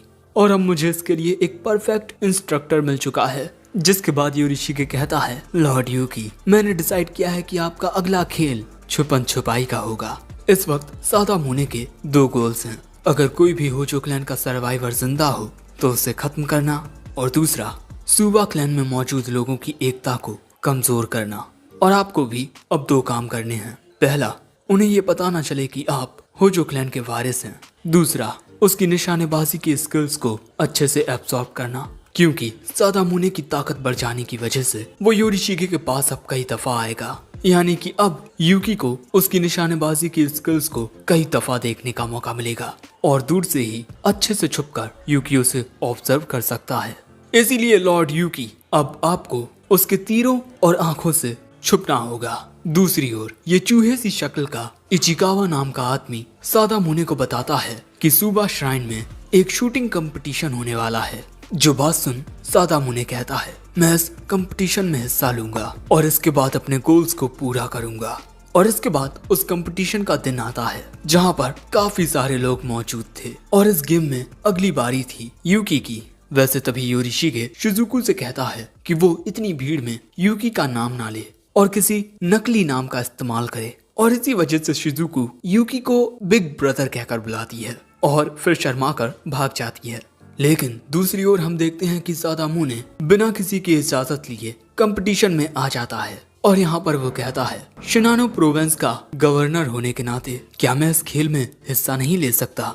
योरिशिके कहता है कि आप बिल्कुल ले सकते हैं। जिसके बाद सादामुने को बताया जाता है कि उसे निशाना लगाने के लिए 5 तीर मिलेंगे और निशाना लगाना है 5 भागते हुए कुत्तों पर। और सादामुने एक ही बार में अपनी नजरों से सभी कुत्तों को देख लेता है और इसके बाद सादामुने बहुत ही आसानी से 3 कुत्तों को मार देता है। और ये सब कुछ होते हुए यूकी भी देख रहा था और यहाँ वो समझ जाता है कि सच में सादामुने निशानेबाजी का एक एक्सपर्ट है। और तभी यूकी देखता है कि योरिशिके सुबा क्लैन में बिना किसी रोक टोक के अपनी सर्चिंग कर पाऊंगा, ये चेक करने के लिए कि कहीं यहाँ पर होजो क्लैन का कोई आदमी तो नहीं छुपा हुआ है। और इस वक्त सादामुने की बातों को टाला भी नहीं जा सकता, क्योंकि अगर सुबा क्लैन ने ऐसा किया तो इन दोनों के बीच एक युद्ध हो जाएगा। इसीलिए योरिशिके इस शर्त को मान लेता है, ये कहते हुए कि अगर इस शर्त को हम जीतते हैं तो फिर कभी भी हमारे राज्य में कोई भी सर्चिंग नहीं की जाएगी। और यहाँ सादामुने के हिसाब से योरिशिके उसके जाल में फंस चुका है और जल्द ही सादामुने इस शर्त को जीतकर होजो क्लैन के लोगों को ढूंढ निकाल कर योरिशिके को इन गुनाहों की सजा देगा। लेकिन यहाँ योरिशिके सादामुने का सामना करने के लिए यूकी को भेजता है। इस बच्चे का नाम चोजुमारू है, हमारे सुबा क्लैन का सबसे बड़ा नौसिखिया, लेकिन ये आपका मुकाबला करने के लिए परफेक्ट रहेगा। और क्यों ना इस खेल को थोड़ा और मजेदार किया जाए, अगर आप दोनों एक दूसरे की बॉडीज पर भी शूट करते हो तब भी आपको पॉइंट्स मिलेंगे। वैसे कहीं आपको इस बात से डर तो नहीं लग रहा मिस्टर सादामुने? हाँ? और योरिशिके के ऐसे डिसीजन पर कोजीरो और आयाको उसे काफी डांटने लगते हैं, लेकिन योरिशिके को पूरा यकीन होता है कि यहाँ पर यूकी सादामुने से काफी कुछ सीख सकेगा और अपनी एक नई स्किल को डेवलप कर सकेगा। लेकिन आप ही बताइए आपको क्या करना है? एक होजो होने के नाते आप खतरे का सामना करके खुद को बेहतर बनाएंगे या फिर भागेंगे? यूकी कहता है, अगर मैं ताकाओजी को मारना चाहता हूँ तब मुझे ये करना ही होगा। और इसके बाद यूकी सादामुने का सामना करने के लिए जाने लगता है, लेकिन सादामुने यूकी से कहता है, तुम्हारी वजह से मेरी बेइज्जती हुई है बच्चे, और तुम्हें इसकी कीमत चुकानी होगी। और इसके बाद जैसे ही मैच शुरू होता है सादामुने डिसाइड करता है कि वो सीधा यूकी पर वार करेगा, लेकिन उसके वार करने से पहले ही यूकी का तीर उसके बगल में से निकल जाता है और इसी हमले की वजह से सादामुने का पूरा ध्यान यूकी की ओर चला जाता है। जिसके बाद सादामुने यूकी की ओर शूट करना शुरू कर देता है और एक बार किसी चीज पर ध्यान जाने के बाद सादामुने अपना पूरा फोकस उसी पर करता है। और इसी दौरान जब वो अपना अगला तीर निकालता है तब यूकी के पास मौका होगा एक डॉग को शूट करने का, जिससे वो कुछ पॉइंट्स गेन कर पाएगा। और योरिशिके ने यूकी से कहा है कि उसे लाल कुत्ते पर निशाना लगाना चाहिए, क्योंकि उसे सिर्फ एंटरटेनमेंट के लिए ट्रेन किया गया था। वो एक काफी इजी टारगेट होगा। लेकिन पहली बार में यूकी निशाना लगा ही नहीं पाता, जिसके बाद दूसरी बार में उसका तीर उस कुत्ते को लगता है, जिससे उसे कुछ पॉइंट्स मिलते हैं। दूसरी ओर सादामुने सिर्फ यूकी पर ही हमले किए जा रहा था। सादामुने का एक हमला बॉल की तरह आता है, जिससे यूकी बच जाता है, लेकिन अगला हमला बिल्कुल ट्रेन की तरह आता है, जिससे वो बाल बाल बच पाता है। और आखिर में सादामुने के पास बस एक आखिरी तीर बचता है, साथ ही उसके पास कोई पॉइंट्स भी नहीं है। और इसी वजह से सादामुने परेशान होने लगता है, क्योंकि अगर वो इस बार भी चूक गया तब वो हार जाएगा। और उसे इस बात का भी डर लगने लगता है कि यूकी कभी भी उस पर हमला कर सकता है। लेकिन तभी सादामुने यूकी के पीछे आ जाता है, जिस वजह से यूकी उस पर निशाना नहीं लगा पाता। यूकी कई बार सादामुने से दूर होने की कोशिश करता है, लेकिन सादामुने उसका पीछा छोड़ता ही नहीं। दोस्तों, सादामुने निशानेबाजी में इतना अच्छा है कि एम्परर गो दाइगो ने भी उसकी तारीफ की है। और इसी के साथ हमें सादामुने के बारे में कुछ और बातें भी बताई जाती हैं कि सादामुने की जो डिसिप्लिन्ड प्रैक्टिस आर्ट्स हैं, उनका इस्तेमाल आज 21st सेंचुरी में भी किया जाता है। और अब सादामुने कहता है, तुम मेरे निशाने से बच नहीं पाओगे बच्चे। और इसके बाद वो अपनी अल्टीमेट टेक्निक के साथ यूकी पर हमला करता है और ये तीर यूकी के गर्दन पर लगने की वजह से सादामुने को 5 पॉइंट्स मिलते हैं। और इसी के साथ सादामुने के सारे तीर खत्म हो जाते हैं। लेकिन अब यूकी को डर लगने लगता है अपना खून देखकर, और इसीलिए वो भागना शुरू कर देता है। सादामुने को लगता है, अब तुम डर कर भाग रहे हो बच्चे, लेकिन दोस्तों असल में अब यूकी को मजा आना शुरू हुआ है। वैसे दोस्तों यूकी के पास हैं 1 पॉइंट और सादाउमे के पास हैं 5 पॉइंट्स, और अगर यूकी को जीतना है तब उसे 5 पॉइंट्स और गेन करने होंगे।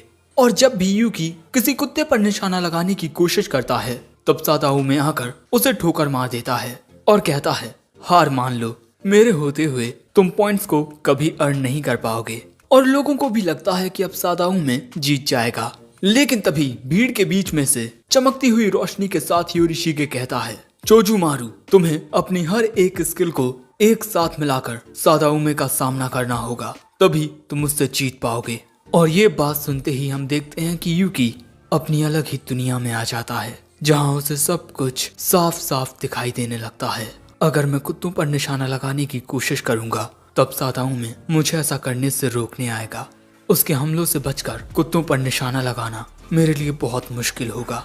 लेकिन इसके बाद भी यूकी फिर से निशाना लगाने के लिए तैयार हो जाता है, जो देख सादाउमे फिर से यूकी को ठोकर मारने के लिए आता है। लेकिन तभी यूकी अपना निशाना उसकी ओर कर लेता है। लेकिन इस वक्त यूकी सादाउमे की ऑपोजिट डायरेक्शन में होता है, जिस वजह से उसका निशाना सही लगना लगभग नामुमकिन था। लेकिन तभी यूकी अपनी पोजीशन को बदलकर टेढ़ा होकर सीधा सादाउमे की गर्दन पर वार करता है, जिससे सादाउमे नीचे गिर जाता है। और ऐसा करने से यूकी को 2 पॉइंट्स मिलते हैं, जिससे यूकी का स्कोर 3 हो जाता है।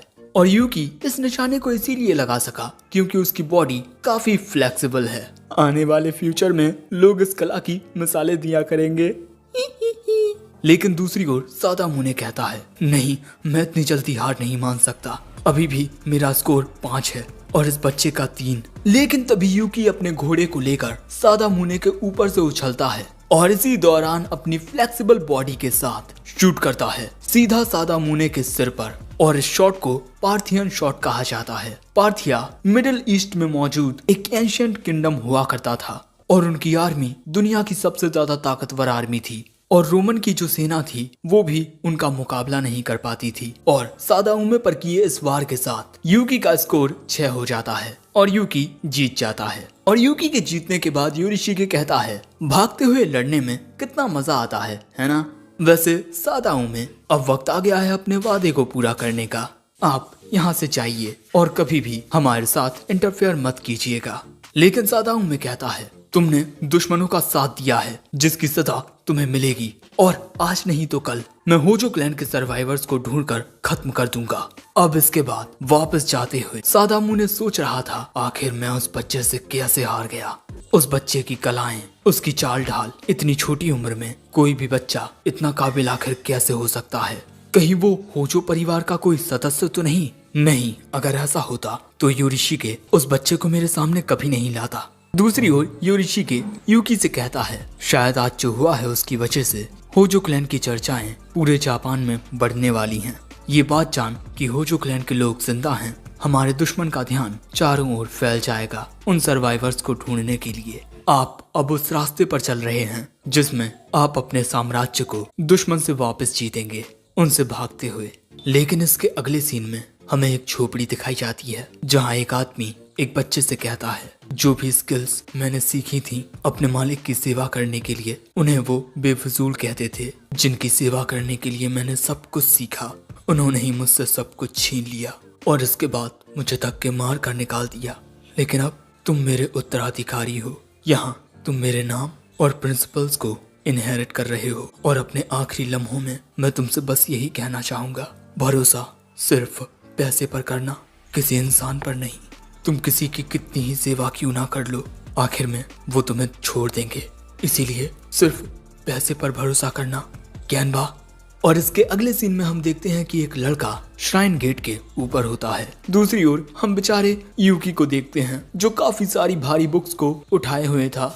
आखिर मुझे ये सारा काम क्यों करना पड़ रहा है? जिस पर योरिशिगे कहता है, क्योंकि इस वक्त तुम सुबा श्राइन के चोजुमारू हो और अगर हम तुमसे काम नहीं कराएंगे तो दुश्मनों को ये काफी अजीब लग सकता है। कोजीरो कहता है, जो सादामुने यहाँ पर आया था उसकी हमने अच्छे से बेइज्जती की, इसीलिए अब वो यहाँ नहीं आने वाला। लेकिन तभी ये उसे अपने सामने देखकर हिल जाते हैं और इसके बाद सादामुने बताता है, मैं अपने साथ एक इंपीरियल कमांड लेकर आया हूँ और इस कमांड में कहा गया है कि योरिशिके एक गद्दार है जिसने होजो क्लैन का साथ दिया है। इसीलिए सजा के रूप में सुबा क्लैन और उसके रिटेनर्स को नॉर्थ में मौजूद उनकी जागीर को हमारे हवाले करना होगा। 10 दिनों के अंदर उस जगह पर रहने वाले तुम्हारे रिटेनर्स को वहां से निकाल देना। और ये कहने के बाद सादामुने वहां से चला जाता है। अब इसके बाद एक मीटिंग में सुबा क्लैन के लोग कहते हैं, हम उस जमीन पर अपने पूर्वजों के जमाने से खेती करते आ रहे हैं, हम वो सादामुने को नहीं देंगे, भले ही इसके लिए हमें लड़ना ही क्यों ना पड़े। लेकिन योरिशिके कहता है, अगर हमने इंपीरियल कमांड को फॉलो नहीं किया तो हमें कोर्ट का दुश्मन माना जाएगा, इसीलिए हमें सब कुछ सोच समझ कर करना होगा। वैसे अब आप सभी जा सकते हैं। सबके जाने के बाद योरिशिके कहता है, तुमने अपनी टीम को एक काफी अच्छा नाम दिया है, द एल्यूसिव वॉरियर्स। लेकिन यहाँ यूकी पूछता है, वैसे अब आप क्या करने वाले हैं? योरिशिके कहता है, तुम इस मुद्दे की गहराई को अच्छे से समझ रहे हो। वैसे मैं तुम्हारे एल्यूसिव वॉरियर्स में एक और लड़के को शामिल करना चाहूंगा। वो एक चोर है, ग्यानबा कसामा। वो जहाँ चाहे वहाँ जा सकता है और जो चाहे वो चुरा भी सकता है, और वो सादामुने के घर जाकर एम्परर के इंपीरियल कमांड को चुरा कर ला सकता है। ये बात सुन यूकी की हालत खराब हो जाती है, क्योंकि इंपीरियल कमांड्स को इशू होने में थोड़ा वक्त लगता है। इसीलिए अगर सादामुने का ये इंपीरियल कमांड खो जाता है तब अगला कमांड लाने में उसे काफी वक्त लगेगा, और तुम्हारे लिए भी वो लड़का काफी काम आएगा। तुम्हें सीखना चाहिए कि लोगों से अपना काम किस तरह निकलवाया जाए। लेकिन यूकी के जाने के बाद ये आदमी कहता है, लॉर्ड योरिशिके, क्या आप सच में बच्चों को अकेले जाने देंगे? योरिशिके कहता है, तुम्हें उस बच्चे पर भरोसा रखना चाहिए। इसके बाद हम इन तीनों को एक गांव की क्योगाहारा में देखते हैं। वैसे यहाँ पर ये चारों आए हुए थे और इसी गांव में रहता है ग्यानबा कसामा। और तभी शिजुको एक बुढ़ा बुढ़ी से पूछती है, हम किसी को ढूंढ रहे हैं, उसका नाम ग्यानबा कसामा है। लेकिन उसके ये कहते ही वहाँ पर मौजूद हर एक जिंदा जीव अपने अपने घर में जाकर छिप जाता है, और यहाँ इन्हें कुछ समझ नहीं आता कि आखिर भैया अभी अभी क्या हुआ। लेकिन तभी अचानक ग्यानबा यूकी के पीछे आकर कहता है, अगर कोई भी मेरा दुश्मन बनता है तो उसकी जिंदगी नर्क हो जाती है। और अचानक ही उसे देखकर यूकी घबराकर पेड़ पर चढ़ जाता है। और अब ग्यानबा कहता है, मैंने 10 किलोमीटर दूर से किसी को अपना नाम लेते हुए सुना, इसीलिए मैं यहाँ आया। वैसे तुम्हें मुझसे काम क्या है? यूकी कहता है, मैं तुम्हें अपना रिटेनर बनाना चाहता हूँ। लेकिन तभी ग्यानबा कहता है, अरे तुम तो होजो क्लैन के हो, है ना? अगर मैं तुम्हें सादामुने को बेच दूं तो वो मुझे कितने पैसे देगा? लेकिन अगर तुम मुझे अच्छी कीमत देते हो तब मैं तुम्हारा साथ भी दे सकता हूँ। और दोस्तों, इन तीनों को पता भी नहीं चलता कि कब ग्यानबा ने इनके पर्स चुरा लिए। और इसके बाद ग्यानबा कहता है, अगर तुम नहीं चाहते कि मैं तुम्हारे बारे में सादामुने को बताऊं तो मुझे 100 कैनमॉन यानी कि 5 मिलियन येन चाहिए। और वैसे अगर तुम मेरी मदद चाहते हो तो तुम्हें मुझे पैसे देने होंगे, क्योंकि दोस्तों बिना पैसों के ग्यानबा किसी का सगा नहीं होता।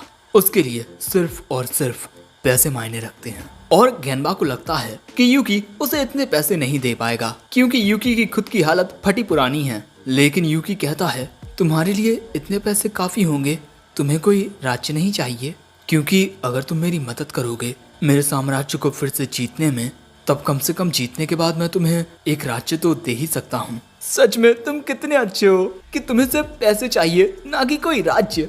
और ये बातें सुन ग्यानबा बौखलाने लगता है। अगले सीन में हम देखते हैं कि बेचारा ग्यानबा खुद हैरानी भरी हालत में बैठा होता है। सो तभी शिजुको उसे जाकर कहती है, हमारी सुबा ग्रांड श्राइन तुम्हारे डेली एक्सपेंसेस का अच्छे से ख्याल रखेगी। लेकिन सच में क्या तुम्हें सिर्फ पैसे चाहिए? क्योंकि यूकी के साम्राज्य को जीतने के बाद वो तुम्हें एक राज्य दे सकता है जिससे तुम्हें हजारों कैनमॉन मिलेंगे। और इसके बाद कोजीरो आकर कहता है, इस वक्त या तो तुम कुछ चिल्लर रख लो या फिर हमारे लॉर्ड की सेवा करके अपने भविष्य को सुनहरा कर लो। तो क्या कहते हो? ये ऑफर तुम्हें जिंदगी में सिर्फ एक बार ही मिलेगा। सो तभी ग्यानबा इन दोनों से ही दूर हो जाता है और इसके बाद सोचने लगता है कि उसे क्या करना चाहिए। और इसी वजह से इसके बाद वो यूकी से कहता है, तुम चाहते हो कि मैं तुम्हारे लिए एम्परर का इंपीरियल कमांड चुरा कर लाऊं, है ना? लेकिन मेरी एक शर्त है। अब इसके बाद रात के वक्त हम देखते हैं कि सादामुने उस इंपीरियल कमांड को अपने सीने से लगाए हुए हैं और उस जगह पर ग्यानबा भी आ चुका था और वो अपने साथ यूकी को भी लेकर आया था। और यही उसकी शर्त थी कि वो इसे चुराने के लिए तभी आएगा जब यूकी उसके साथ आएगा। और यूकी भी आने के लिए आसानी से तैयार हो गया क्योंकि वही चाहता है कि गेनबा उस इंपीरियल कमांड को चुराए। लेकिन यहाँ पर इन दोनों को बहुत संभलना होगा वरना इन दोनों की हालत भी कुछ ऐसी हो जाएगी। दूसरी ओर थोड़ी दूरी पर कोजीरो और अयाको भी होते हैं और कोजीरो को अभी भी गेनबा पर भरोसा नहीं होता। लेकिन अयाको कहती है कि इसे लॉर्ड योरिशिगे ने रिकमेंड किया है तो हमें इस पर भरोसा करना चाहिए। दूसरी ओर गेनबा और यूकी को पता चलता है कि वो इंपीरियल कमांड 3 लॉकर रूम में रखा हुआ है और गेनबा को उसे चुराने में ज्यादा परेशानी नहीं आएगी। लेकिन दिक्कत है उस लॉकर रूम का ख्याल रख रहे ये 2 गार्ड्स। और इसके बाद हम देखते हैं कि गेनबा बहुत ही आसानी से उछलते हुए दूसरी ओर चला जाता है और इसके बाद यूकी के आने के लिए भी एक रस्सी लगा देता है। लेकिन यूकी उस रस्सी को खींचने लगता है। वैसे इसके बाद ये दोनों छुपते हुए गार्ड्स से बचते हुए आगे बढ़ने लगते हैं और आगे बढ़ते हुए इन दोनों के बीच कुछ बातचीत भी होती है। लेकिन यहाँ गेनबा यूकी से कहता है हमें दिल से नहीं दिमाग से सोचना चाहिए। दिल बेवकूफ होता है, आसानी से दूसरों की बातों में आ जाता है। अगर हमारे पास पैसा हो तो हम लोगों से जो चाहे वो करवा सकते हैं। एक बार एक औरत ने अपना काम करवाने के बाद मुझे पैसे देने से मना कर दिया, जिसके बाद मैंने उसके घर जाकर उसके सारे अनाज को खराब कर दिया। और अब यूकी को समझ आता है कि आखिर क्यों गांव में हर कोई गेनबा को पसंद नहीं करता। वैसे इसके बाद गेनबा आगे बढ़ जाता है। उसके जाने के बाद यूकी को थोड़ी घबराहट होने लगती है और वो जरा झांक कर देखता है। उसके थोड़ी ही दूरी पर सादामुने था। इसके बाद यूकी सोचने लगता है कि उसे क्या करना चाहिए। क्या उसे भाग जाना चाहिए? कहीं ऐसा तो नहीं है कि गेनबा प्लान बनाकर उसे यहाँ लेकर आया है। लेकिन दूसरी ओर सादामुने उन 2 गार्ड से कहता है नॉर्थ की ओर जरा एक दिक्कत हो गई है, उसे जाकर फिक्स करो क्योंकि अगर दुश्मन हम पर आज हमला करते हैं तो उन्हें संभालने में हमें दिक्कत हो जाएगी, इसीलिए जल्दी जाओ। और सादामुने के चिल्लाने की वजह से वो दोनों गार्ड्स जल्दी से यहाँ से चले जाते हैं। लेकिन दोस्तों असल में तो ये सादामुने था ही नहीं, ये होता है गेनबा। जिसके बाद ये दोनों लॉक्स को तोड़कर उस कमरे में आ जाते हैं जहाँ पर इंपीरियल कमांड था। और यहाँ अब यूकी को गेनबा बहुत अजीब लगने लगता है और इसके बाद गेनबा को वो इंपीरियल कमांड मिल जाता है। उसे लेने के बाद गेनबा कहता है मैं जो चाहे चुरा सकता हूँ, किसी का भी रूप ले सकता हूँ, लेकिन मैं सिर्फ पैसे पर यकीन रखता हूँ। और क्या तुम किसी ऐसे शख्स पर भरोसा कर सकते हो जो सिर्फ पैसे को चाहता हो? और अब गेनबा यूकी का ही रूप ले लेता है। तुम्हें बहुत सारे लोग पहले ही धोखा दे चुके हैं, है ना? और तभी हम देखते हैं कि किसी को उस कमरे में से उन दोनों की आवाजें आने लगती हैं। जिसके बाद ये आदमी कहता है कोरो जाओ जाकर सादामुने को जगाओ और बाकी के रिटेनर्स को भी। और दोस्तों ये वही शख्स होता है जो सुनने में बहुत ही ज्यादा माहिर होता है और ये कहता है ये दोनों बच्चे अब मेरे हाथों मरने वाले हैं। एपिसोड 6 की शुरुआत में हम देखते हैं कि गेनबा को इस बात का एहसास हो जाता है कि उन्हें चारों ओर से घेर लिया गया है। इसीलिए वो यूकी से कहता है तुम्हें बचाना मेरा काम नहीं, इसीलिए अगर तुम जिंदा रहना चाहते हो तो भागो। लेकिन यहाँ यूकी भागने के लिए तैयार हो जाता है।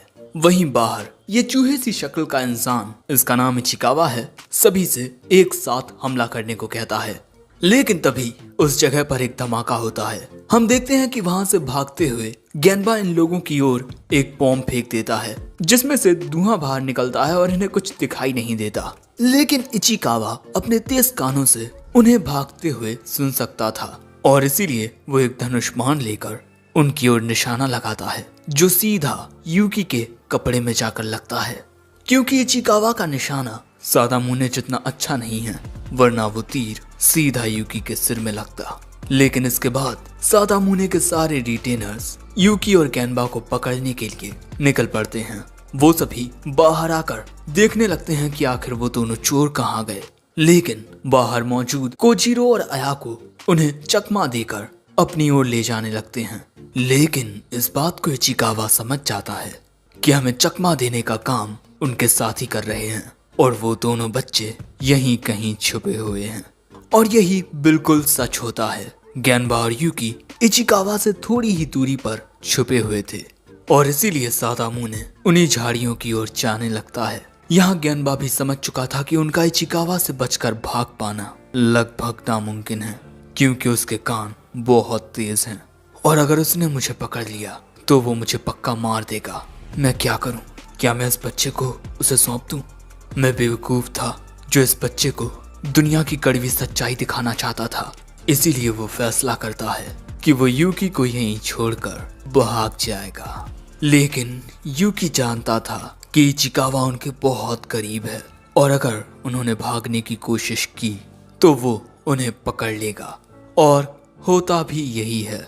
इचिकावा गेनबा के भागने की आवाज सुन लेता है और वो गेनबा पर हमला कर देता है। लेकिन इचिकावा की तलवार एक पेड़ में फंस जाती है और गेनबा उससे बच जाता है। इसी मौके का फायदा उठाकर यूकी और गेनबा भागकर दूर आ जाते हैं और इचिकावा बस अपनी तलवार निकालता रह जाता है। लेकिन जब ये दोनों भाग रहे थे तब हमें पता चलता है कि इचिकावा ने जो हमला गेनबा पर किया था उसे यूकी गेनबा को बचाते वक्त अपने ऊपर ले लेता है और अब यूकी की पीठ जख्मी है। इसीलिए वो यूकी से पूछता है, जब मैं वहां से भागा तब तुम्हारे पास मौका था बचकर निकलने का, तो तुम भागे क्यों नहीं? यूकी कहता है, मैं तुम पर एक बार संदेह कर चुका हूँ लेकिन मैं गलत था और हो सकता है कि आगे भी मैं तुम पर संदेह करूं, लेकिन मैं तुम्हें कभी धोखा नहीं दूंगा। मुझे तुम्हारी काबिलियत पर यकीन है। तुम्हारी काबिलियत के जरिए मैं ताकतवर दुश्मनों से बचकर भाग सकता हूँ और बस यही सोचकर मैं बहुत एक्साइटेड हो रहा हूँ। और भले से ही तुम मुझे धोखा दे दो लेकिन भागते वक्त हम दोनों एक साथ भागेंगे। और यूकी की इन बातों को गेनबा बस सुनते ही रह जाता है और इसके बाद हमें बताया जाता है कि अब तक यूकी को लगभग हर कोई धोखा देता आया है लेकिन यूकी ने कभी किसी को धोखा नहीं दिया। उसने हमेशा अपने साथियों का साथ दिया है। दूसरी ओर हम सादामुने को देखते हैं जो अपने घोड़े पर बैठकर चोरों को ढूंढ रहा है। लेकिन जैसे ही वो एक झाड़ी से गुजरता है अगले ही पल में उसके पीछे इचिकावा आ जाता है। उसे देख सादामुने कहता है, ओ इचिकावा, तो ये तुम हो। तुम्हारे साथ मिलकर मैं उन चोरों को आसानी से खत्म कर सकता हूँ। लेकिन यहाँ सादामुने को ये समझ नहीं आता कि इचिकावा आखिर उससे इतना चिपक क्यों रहा है। दूसरी ओर गेनबा यूकी को बताता है कि उसने इस जंगल के आखिर में कुछ घोड़ों को छुपा कर रखा है। लेकिन दोस्तों हम देखते हैं कि यूकी का बहुत सारा खून बह रहा है और इस बात को गेनबा भी नोटिस कर लेता है कि अगर इसी तरह इसका खून बहता रहा तो ये ज्यादा दूर तक नहीं जा पाएगा। लेकिन तभी अचानक पीछे से एक तीर आता है जो इनके बीच में से होता हुआ सामने के पेड़ को फाड़ कर रख देता है। और यही देख यूकी समझ जाता है कि सादामुने आ चुका है। लेकिन गेनबा को समझ नहीं आता कि इतनी काली अंधेरी रात में भी आखिर उसका निशाना इतना सटीक कैसे बैठा। और इस वक्त यूकी की ऐसी हालत नहीं है कि गेनबा उसके साथ मिलकर यहाँ से बचकर भाग सके। दूसरी ओर सादामुने और इचिकावा एक साथ मिलकर काम कर रहे हैं। इचिकावा सुनकर सादामुने को डायरेक्शन बताता है। लेकिन तभी अचानक हम देखते हैं कि गेनबा आसमान की ओर 2 बॉम्ब फेंकता है जिससे तेज रोशनी क्रिएट होती है। यहाँ गेनबा इन दोनों के सामने आकर कहता है, मैं तुम दोनों बुड्ढों का सामना करने आया हूँ। और दोस्तों गेनबा यहाँ इसीलिए आया है ताकि वो यूकी के कर्ज को उतार सके जो यूकी ने उसकी जान बचाकर उस पर चढ़ाया है। इचिकावा गेनबा को देखकर पहचान जाता है, ये तो गेनबा काजामा है। इसका पिता जीतने के लिए घटिया चालों का इस्तेमाल करता था, एक योद्धा के नाम पर एक धब्बा, इसीलिए उसे उसके क्लैन से निकाल दिया गया। जो सुन सादामुने कहता है, ओ तो तुम यहाँ योरिशिके के कहने पर इंपीरियल कमांड को चुराने के लिए आए हो। वो कहता है, क्या? मैं तो यहाँ तुम्हारे सोल्जर्स का मजाक उड़ाने के लिए आया हूँ। और इसके बाद वो एक पेड़ में लात मारता है जिस वजह से पेड़ पर बैठे पक्षी उड़ जाते हैं। और इतनी सारी आवाजों की वजह से इचिकावा बता नहीं पाता कि आवाज किस ओर से आ रही है। और इसके बाद हम देखते हैं कि गेनबा इधर से उधर से उछलने कूदने लगता है और सादामुने और इचिकावा उसकी डायरेक्शन का पता ही नहीं लगा पाते। लेकिन इसके बावजूद भी सादामुने उस पर हमला करता है। लेकिन उसके हमले से बचकर गेनबा इचिकावा का रूप लेकर सादामुने की ओर आते हुए सादामुने की धनुष की डोर को काट देता है, जिसके बाद ये दोनों एक बेल से टकराकर वहीं नीचे गिर जाते हैं। सादामुने कहता है कि ये कैसी घटिया चालें हैं। लेकिन गेनबा कहता है, घटिया? लेकिन मेरे साथी को तो ये सब बहुत अच्छी लगती हैं। और इसके बाद शायद गेनबा अपनी कोई एबिलिटी का यूज करते हुए कहता है, मेरे साथी ने कहा कि कागज को चुराना ही काफी रहेगा, लेकिन मुझे लगता है कि चुराने से अच्छा उसे चलाना रहेगा। जिसके बाद सादामुने जरा गौर से देखता है कि उसका जो पैलेस था उसमें आग लग चुकी है और इसी वजह से बेचारा सादामुने बौखलाने लगता है क्योंकि भैया उसका पैलेस जल रहा है। और ये सब किया है ज्ञानबा ने। शायद से भागते वक्त ज्ञानबा ने कहीं चिंगारी लगा दी होगी। वैसे तभी सादामुने देखता है कि ज्ञानबा उसकी आंखों के सामने से भाग चुका है। लेकिन यहाँ सादामुने फैसला करता है कि वो जख्मी चोर को पकड़कर उसके मुंह से उगलवाएगा कि ये आग उन्होंने लगाई है।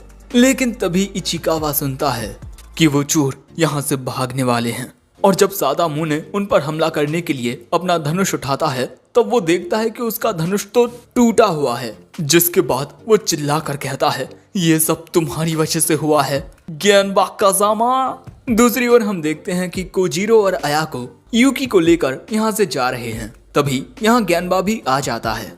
ये दोनों ज्ञानबा से कहते हैं कि तुम्हें लॉर्ड यूकी का और ख्याल रखना चाहिए था। लेकिन यूकी कहता है मुझे आज बहुत मजा आया, हम फिर से कुछ ऐसा करेंगे, ओके। और आखिर में ज्ञानबा को अपने पिता की कही बात याद आती है। ज्ञानबा, अगर तुम्हें कोई ऐसा मास्टर मिलता है जिसकी सेवा तुम सच्चे मन से करना चाहते हो तब भी तुम्हें उससे पैसे लेने होंगे क्योंकि पैसे के बिना इस दुनिया में कुछ नहीं मिलता। जिसके बाद अब ज्ञानबा कहता है चलो ठीक है, लेकिन बदले में मुझे एक राज्य चाहिए और अगर तुमने अपना वादा नहीं निभाया तो मैं हमेशा तुम्हारा, तुम्हारे बच्चों का, उनके बच्चों का और उनके भी बच्चों का पीछा करता रहूंगा। लेकिन यूकी इसी बात से खुश हो जाता है कि अब ज्ञानबा उनका साथ देगा। सो ज्ञानबा कहता है ये कितना अजीब है यार। और इसी के साथ ये रात खत्म होती है और अगले दिन जब सादामुने के लोग योरिशिकी की जागीर पर कब्जा करने के लिए आते हैं तब इंपीरियल कमांड ना होने की वजह से वो कुछ नहीं कर पाते। दूसरी ओर हम सादामुने को देखते हैं जो खुद से ही कह रहा था थोड़ा और इंतजार करो, मैं 1 महीने बाद एक और इंपीरियल कमांड लेकर आऊंगा। लेकिन तभी एक आदमी उसे आकर बताता है कि अब वो योरिशिगे की जागीर को हथिया नहीं पाएंगे।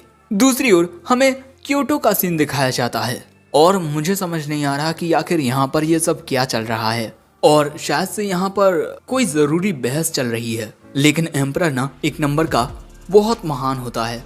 दूसरी ओर सादामुने को एक नोटिस मिलता है कि होजो के अलावा जितने भी राज्य हैं वो ज्यों के त्यों रहेंगे और हाँ, सुबा क्लैन के साथ अब कोई छेड़खानी नहीं की जाएगी।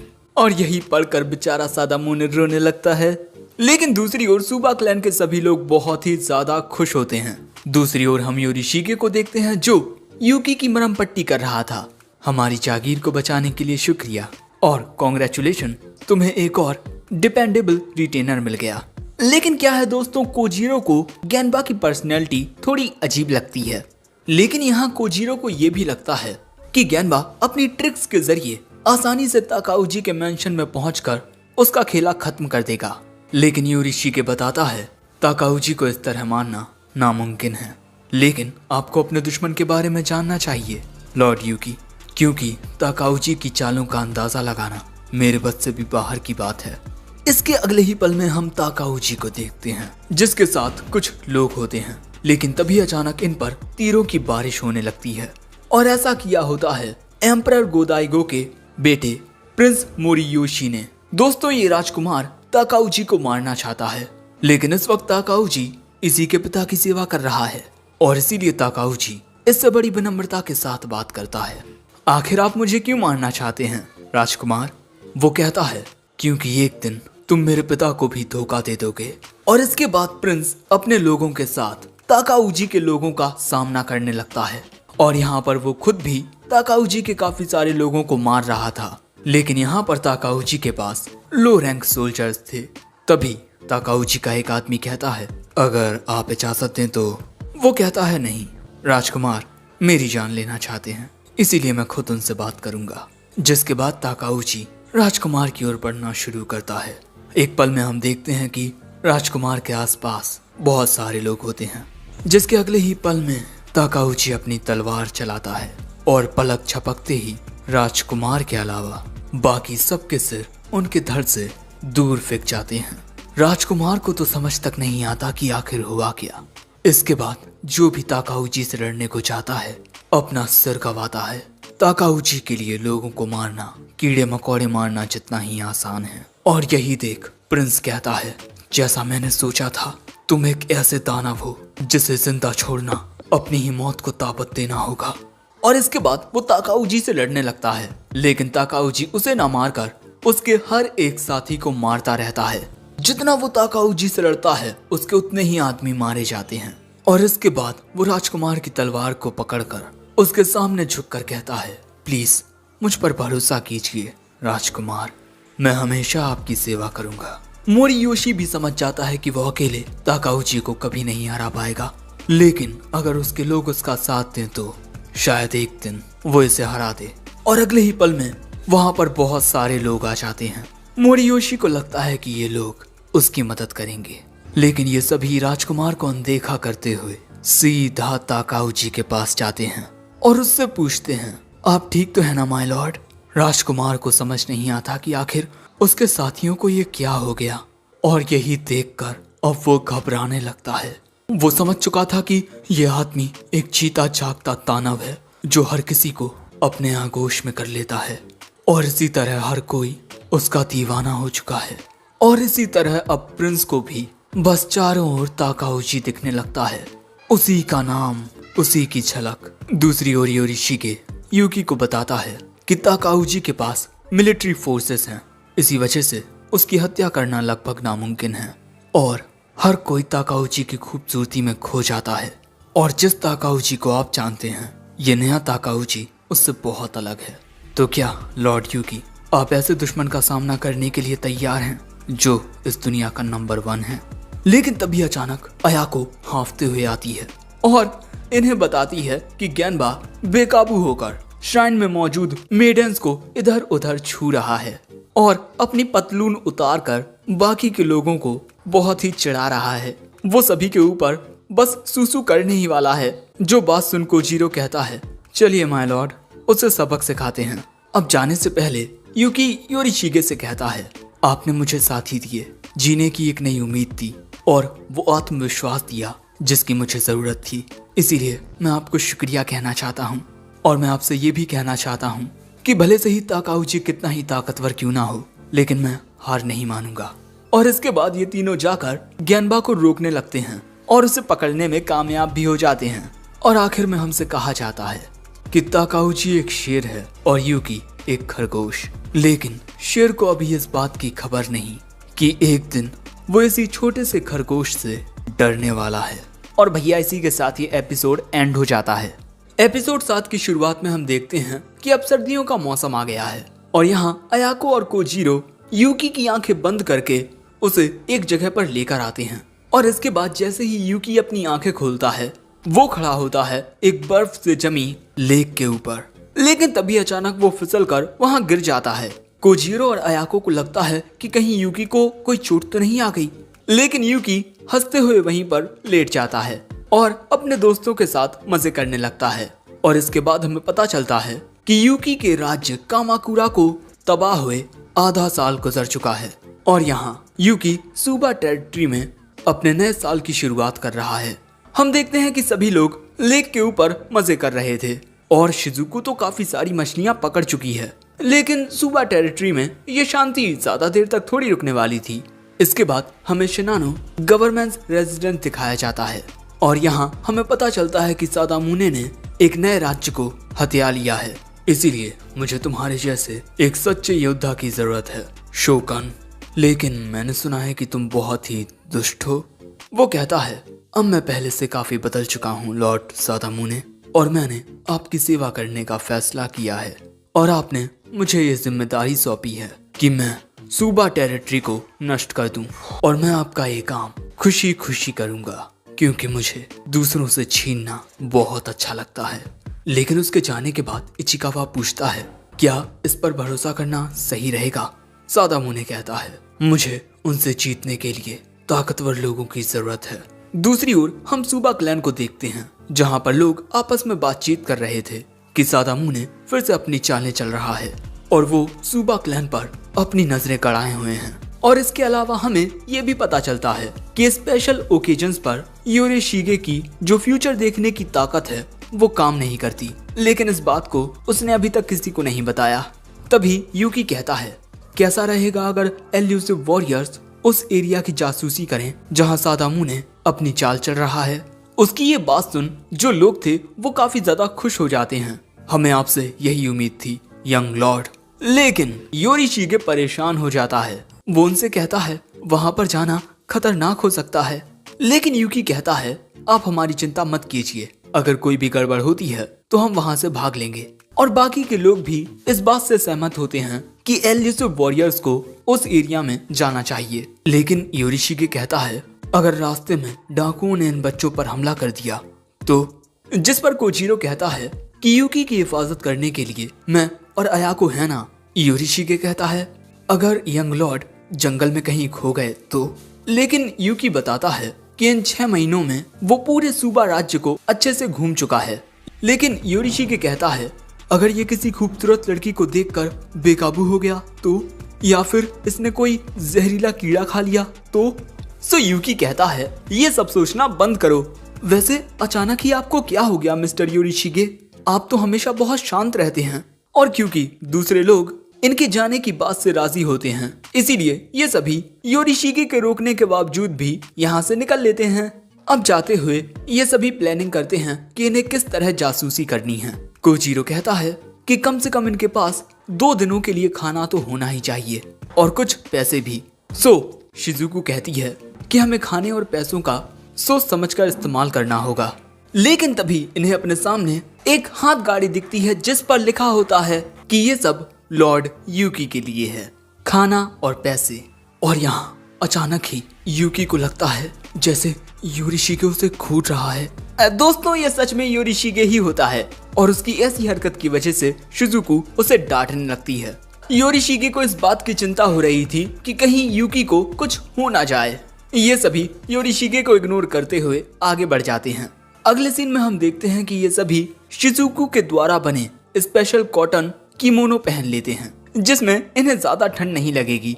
लेकिन अगले ही पल में कोजीरो सामने देखता है कि इनके लिए कुछ फैशनेबल क्लॉथ्स और काफी सारा सामान रखा हुआ है। दोस्तों यहाँ पर फिर से योरिशिगे आ चुका था और वो यूकी को दुकान के किसी मालिक की तरह घूर रहा था, जिसके बाद वो बड़े अजीब ढंग से यूकी को वही फैशनेबल कपड़े पहनाने लगता है। आपको ये सब करना ही होगा वरना आप मारे जा सकते हैं। जिसके बाद ये सभी योरिशिगे को दूर छोड़कर घोड़ों पर बैठकर आगे बढ़ जाते हैं।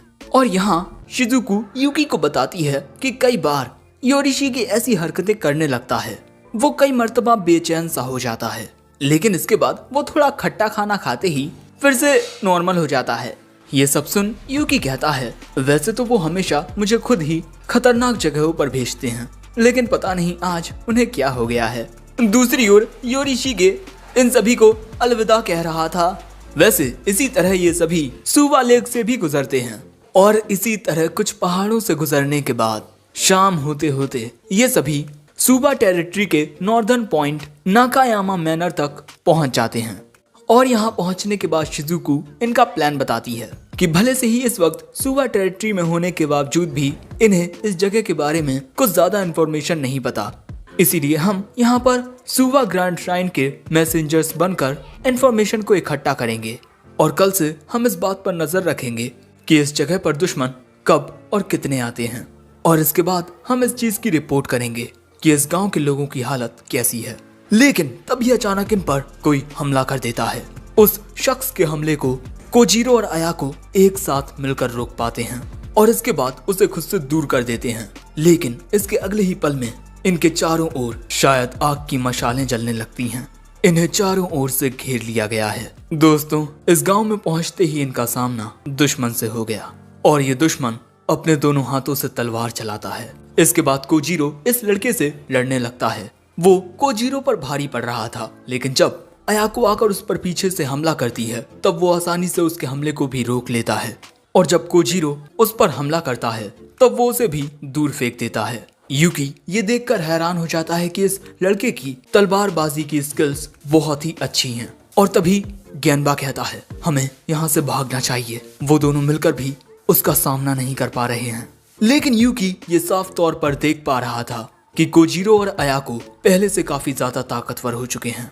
और इस वक्त जिस तरह यूकी इन दोनों को लड़ते हुए देख रहा है वो समझ जाता है कि जब वो कोजीरो के साथ ट्रेनिंग किया करता था तब शायद से कोजीरो जानबूझकर अपने 100% का यूज नहीं करता था और वो यूकी से यही कहता था, अगर आप इसी तरह से ट्रेनिंग करते रहे तो आप मुझसे भी आगे निकल जाएंगे। और इसी तरह अयाको के साथ प्रैक्टिस करते हुए भी अयाको भी जानबूझकर अपना पूरा जोर नहीं लगाती थी ताकि यूकी खुद पर से कॉन्फिडेंस ना खो दे। और यहाँ यूकी कहता है, जब हम बड़े हो जाएंगे तब मैं तुम्हारी हिफाजत करूंगा। जो बात सुन अयाको प्यार से यूकी का सिर सहलाने लगती है और इस दौरान यूकी अपना पूरा जोर अपनी तलवार पर लगाए हुए हैं। कोजीरो और अयाको शुरुआत से ही योरिशिकी की बात मानते आए हैं। लॉर्ड यूकी बहुत ही पीसफुल पर्सनैलिटी के हैं, जिस वजह से वो अपने आसपास के खतरे का अंदाजा नहीं लगा पाते। हमारे दुश्मनों के पास भी कुछ अनोखी काबिलियतें हैं और लॉर्ड यूकी कभी भी इनका सामना अकेले नहीं कर पाएंगे। इसीलिए तुम दोनों को हमेशा चौकन्ना रहना होगा और खुद को हमेशा ताकतवर बनाना होगा ताकि तुम दोनों किसी भी दुश्मन से लॉर्ड यूकी की हिफाजत कर सको। और यहाँ पर यूकी पूरी शिद्दत के साथ इन दोनों को लड़ते हुए देख रहा था कि ये दोनों कितने ज्यादा बहादुर हैं। लेकिन जैसे ही वो लड़का शिजुको को देखता है वो लड़ना बंद कर देता है। अरे तुम तो शिजुको हो, है ना? क्या तुम भूल गई? तुमने मुझे एक बार ईस्ट शिनानो में खाने के लिए खाना दिया था। जिसके बाद शिजुको को याद आता है इस लड़के का नाम फुबुकी है और इसके बाद वो इनके सामने झुककर इनसे माफी मांगता है। मुझे लगा कि ये दोनों किसी प्रकार के बीस्ट हैं, इसीलिए मैंने इन दोनों पर बिना कुछ सोचे समझे हमला कर दिया। मुझे माफ कर दीजिए। मेरा नाम फुबुकी है और मैं किसी लॉर्ड की तलाश में हूँ जिसकी मैं सेवा कर सकूं। यानी कि दोस्तों ये लड़का इस गांव का नहीं है। मैं 3 दिन पहले इस गांव से गुजर रहा था, लेकिन मैंने देखा कि सादामुने के सोल्जर्स ने यहाँ पर सब कुछ लूट लिया है। और जैसे ही फुबुकी ये देखता है वो 2 दुश्मनों को खत्म कर देता है और वो इसी प्रकार 3-4 बार दुश्मनों से लड़ चुका है। लेकिन अब उसकी सारी सप्लाईज खत्म हो चुकी हैं और उसके पास किसी को कांटेक्ट करने का कोई जरिया भी नहीं है। लेकिन तभी कोजीरो कहता है, तुम जैसा एक बच्चा लड़ रहा है और गांव के लोग छुपकर बस मशालें जला रहे हैं। लेकिन इसके बाद वो देखता है कि ये सभी बच्चे होते हैं, क्योंकि सादामुने के सोल्जर्स ने यहाँ पर मौजूद सारे एडल्ट्स को खत्म कर दिया है।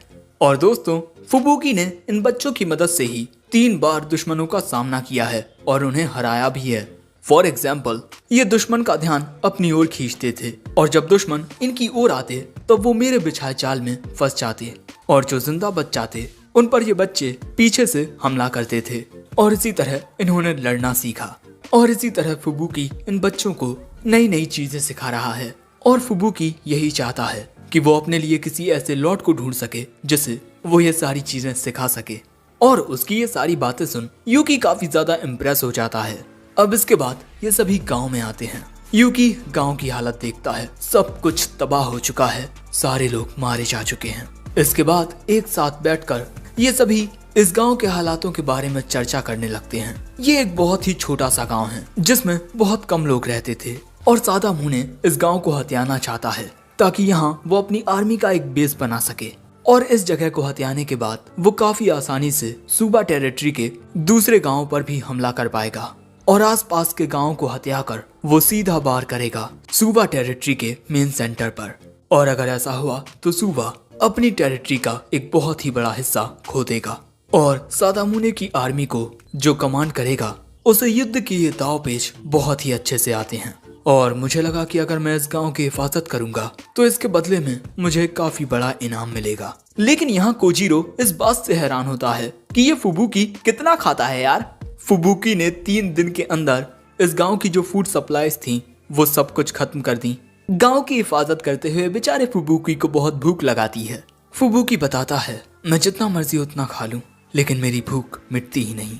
और तभी शिजुको को याद आता है कि वो किस तरह पहली बार फुबुकी से मिली थी। उसे फुबुकी एक खाने की हाथ गाड़ी पर मिला था और उसने उस गाड़ी का पूरा खाना सपाचट कर दिया था। शिजुको ने उस वक्त योरिशिगे से कह दिया था कि उनका खाना एक भालू खा गया और उस दिन बेचारा योरिशिगे बहुत रोया। वैसे उस दिन के लिए फुबुकी आज फिर से माफी मांगता है। वैसे इसके बाद यूकी देखता है कि फुबुकी किस तरह बच्चों को नई नई चीजें सिखा रहा है। जितना मुझे पता है उसके मुताबिक एक टैक्टिशियन बस जीतने पर ध्यान देता है, उसे फर्क नहीं पड़ता कि गांव के लोगों के साथ क्या होता है।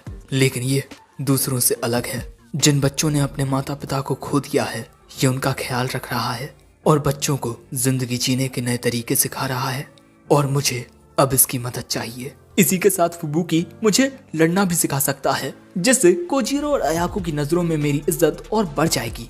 लेकिन तभी शिजुको कहती है, लॉर्ड यूकी, मुझे नहीं पता आखिर क्यों, लेकिन पिताजी बहुत ज्यादा चिंतित लग रहे थे। शायद से उन्हें आपकी चिंता हो रही होगी, क्योंकि इस गांव से ज्यादा आप हमारे लिए जरूरी हैं। इसीलिए मुझे लगता है कि हमें इन बच्चों को किसी सुरक्षित जगह पर ले जाकर अभी के लिए इस गांव से चले जाना चाहिए। लेकिन यूकी कहता है, मैं इस गांव की हिफाजत करना चाहता हूँ। जिन लोगों की जान गई है अभी उन्हें सही से दफनाया नहीं गया है। ये बच्चे अपने उस घर और परिवार को खो चुके हैं जिनके साथ ये पले बड़े, लेकिन मैं चाहता हूँ कि ये यहीं रहें जिस जगह ये बड़े हुए हैं। फुबुकी, मैं चाहता हूँ कि तुम्हारी इस लड़ाई में तुम हमें भी मदद करने दो। वो कहता है, अगर आप सभी मेरी मदद करेंगे तो ये मेरा सौभाग्य होगा। लेकिन अगले सीन में हमें वो जगह दिखाई जाती है जहाँ पर चारों ओर बस लाशें ही लाशें थी। शायद से ये लाशें उसी गांव के लोगों की हैं और शायद से यही है सादामुने की आर्मी। लोगों को बहुत ही बेरहमी के साथ मारा गया है। यहाँ एक आदमी कहता है, कहीं उस सादामुने को इस बात से दिक्कत नहीं होगी कि हमने इतने सारे लोगों को मार दिया। शोकन शराब पीते हुए कहता है, नहीं, उसे कोई दिक्कत नहीं होगी और मैं उन मरे हुए लोगों की आत्मा के लिए शांति की दुआ करता हूँ। हे, मैंने सुना है कि अगर हम ये कहते हैं तो बुद्धा हमारे सभी पाप माफ कर देते हैं। लेकिन इसके बाद शोकन अपनी तलवार निकालता है और उसके ऐसा करने से लाशों के बीच में पड़ा एक जिंदा आदमी वहां से भागना शुरू कर देता है। लेकिन अगले ही पल में उसकी गर्दन उसके धड़ से अलग हो जाती है।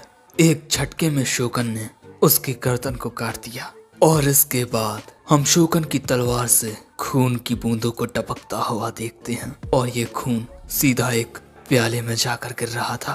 और दोस्तों, यूकी और उसके साथियों को इसी शैतान का सामना करना है। क्या लगता है, क्या वो सभी इस शैतान के सामने टिक पाएंगे या फिर उनमें से कोई मारा जाएगा? जानने के लिए इसका अगला पार्ट जरूर देखना।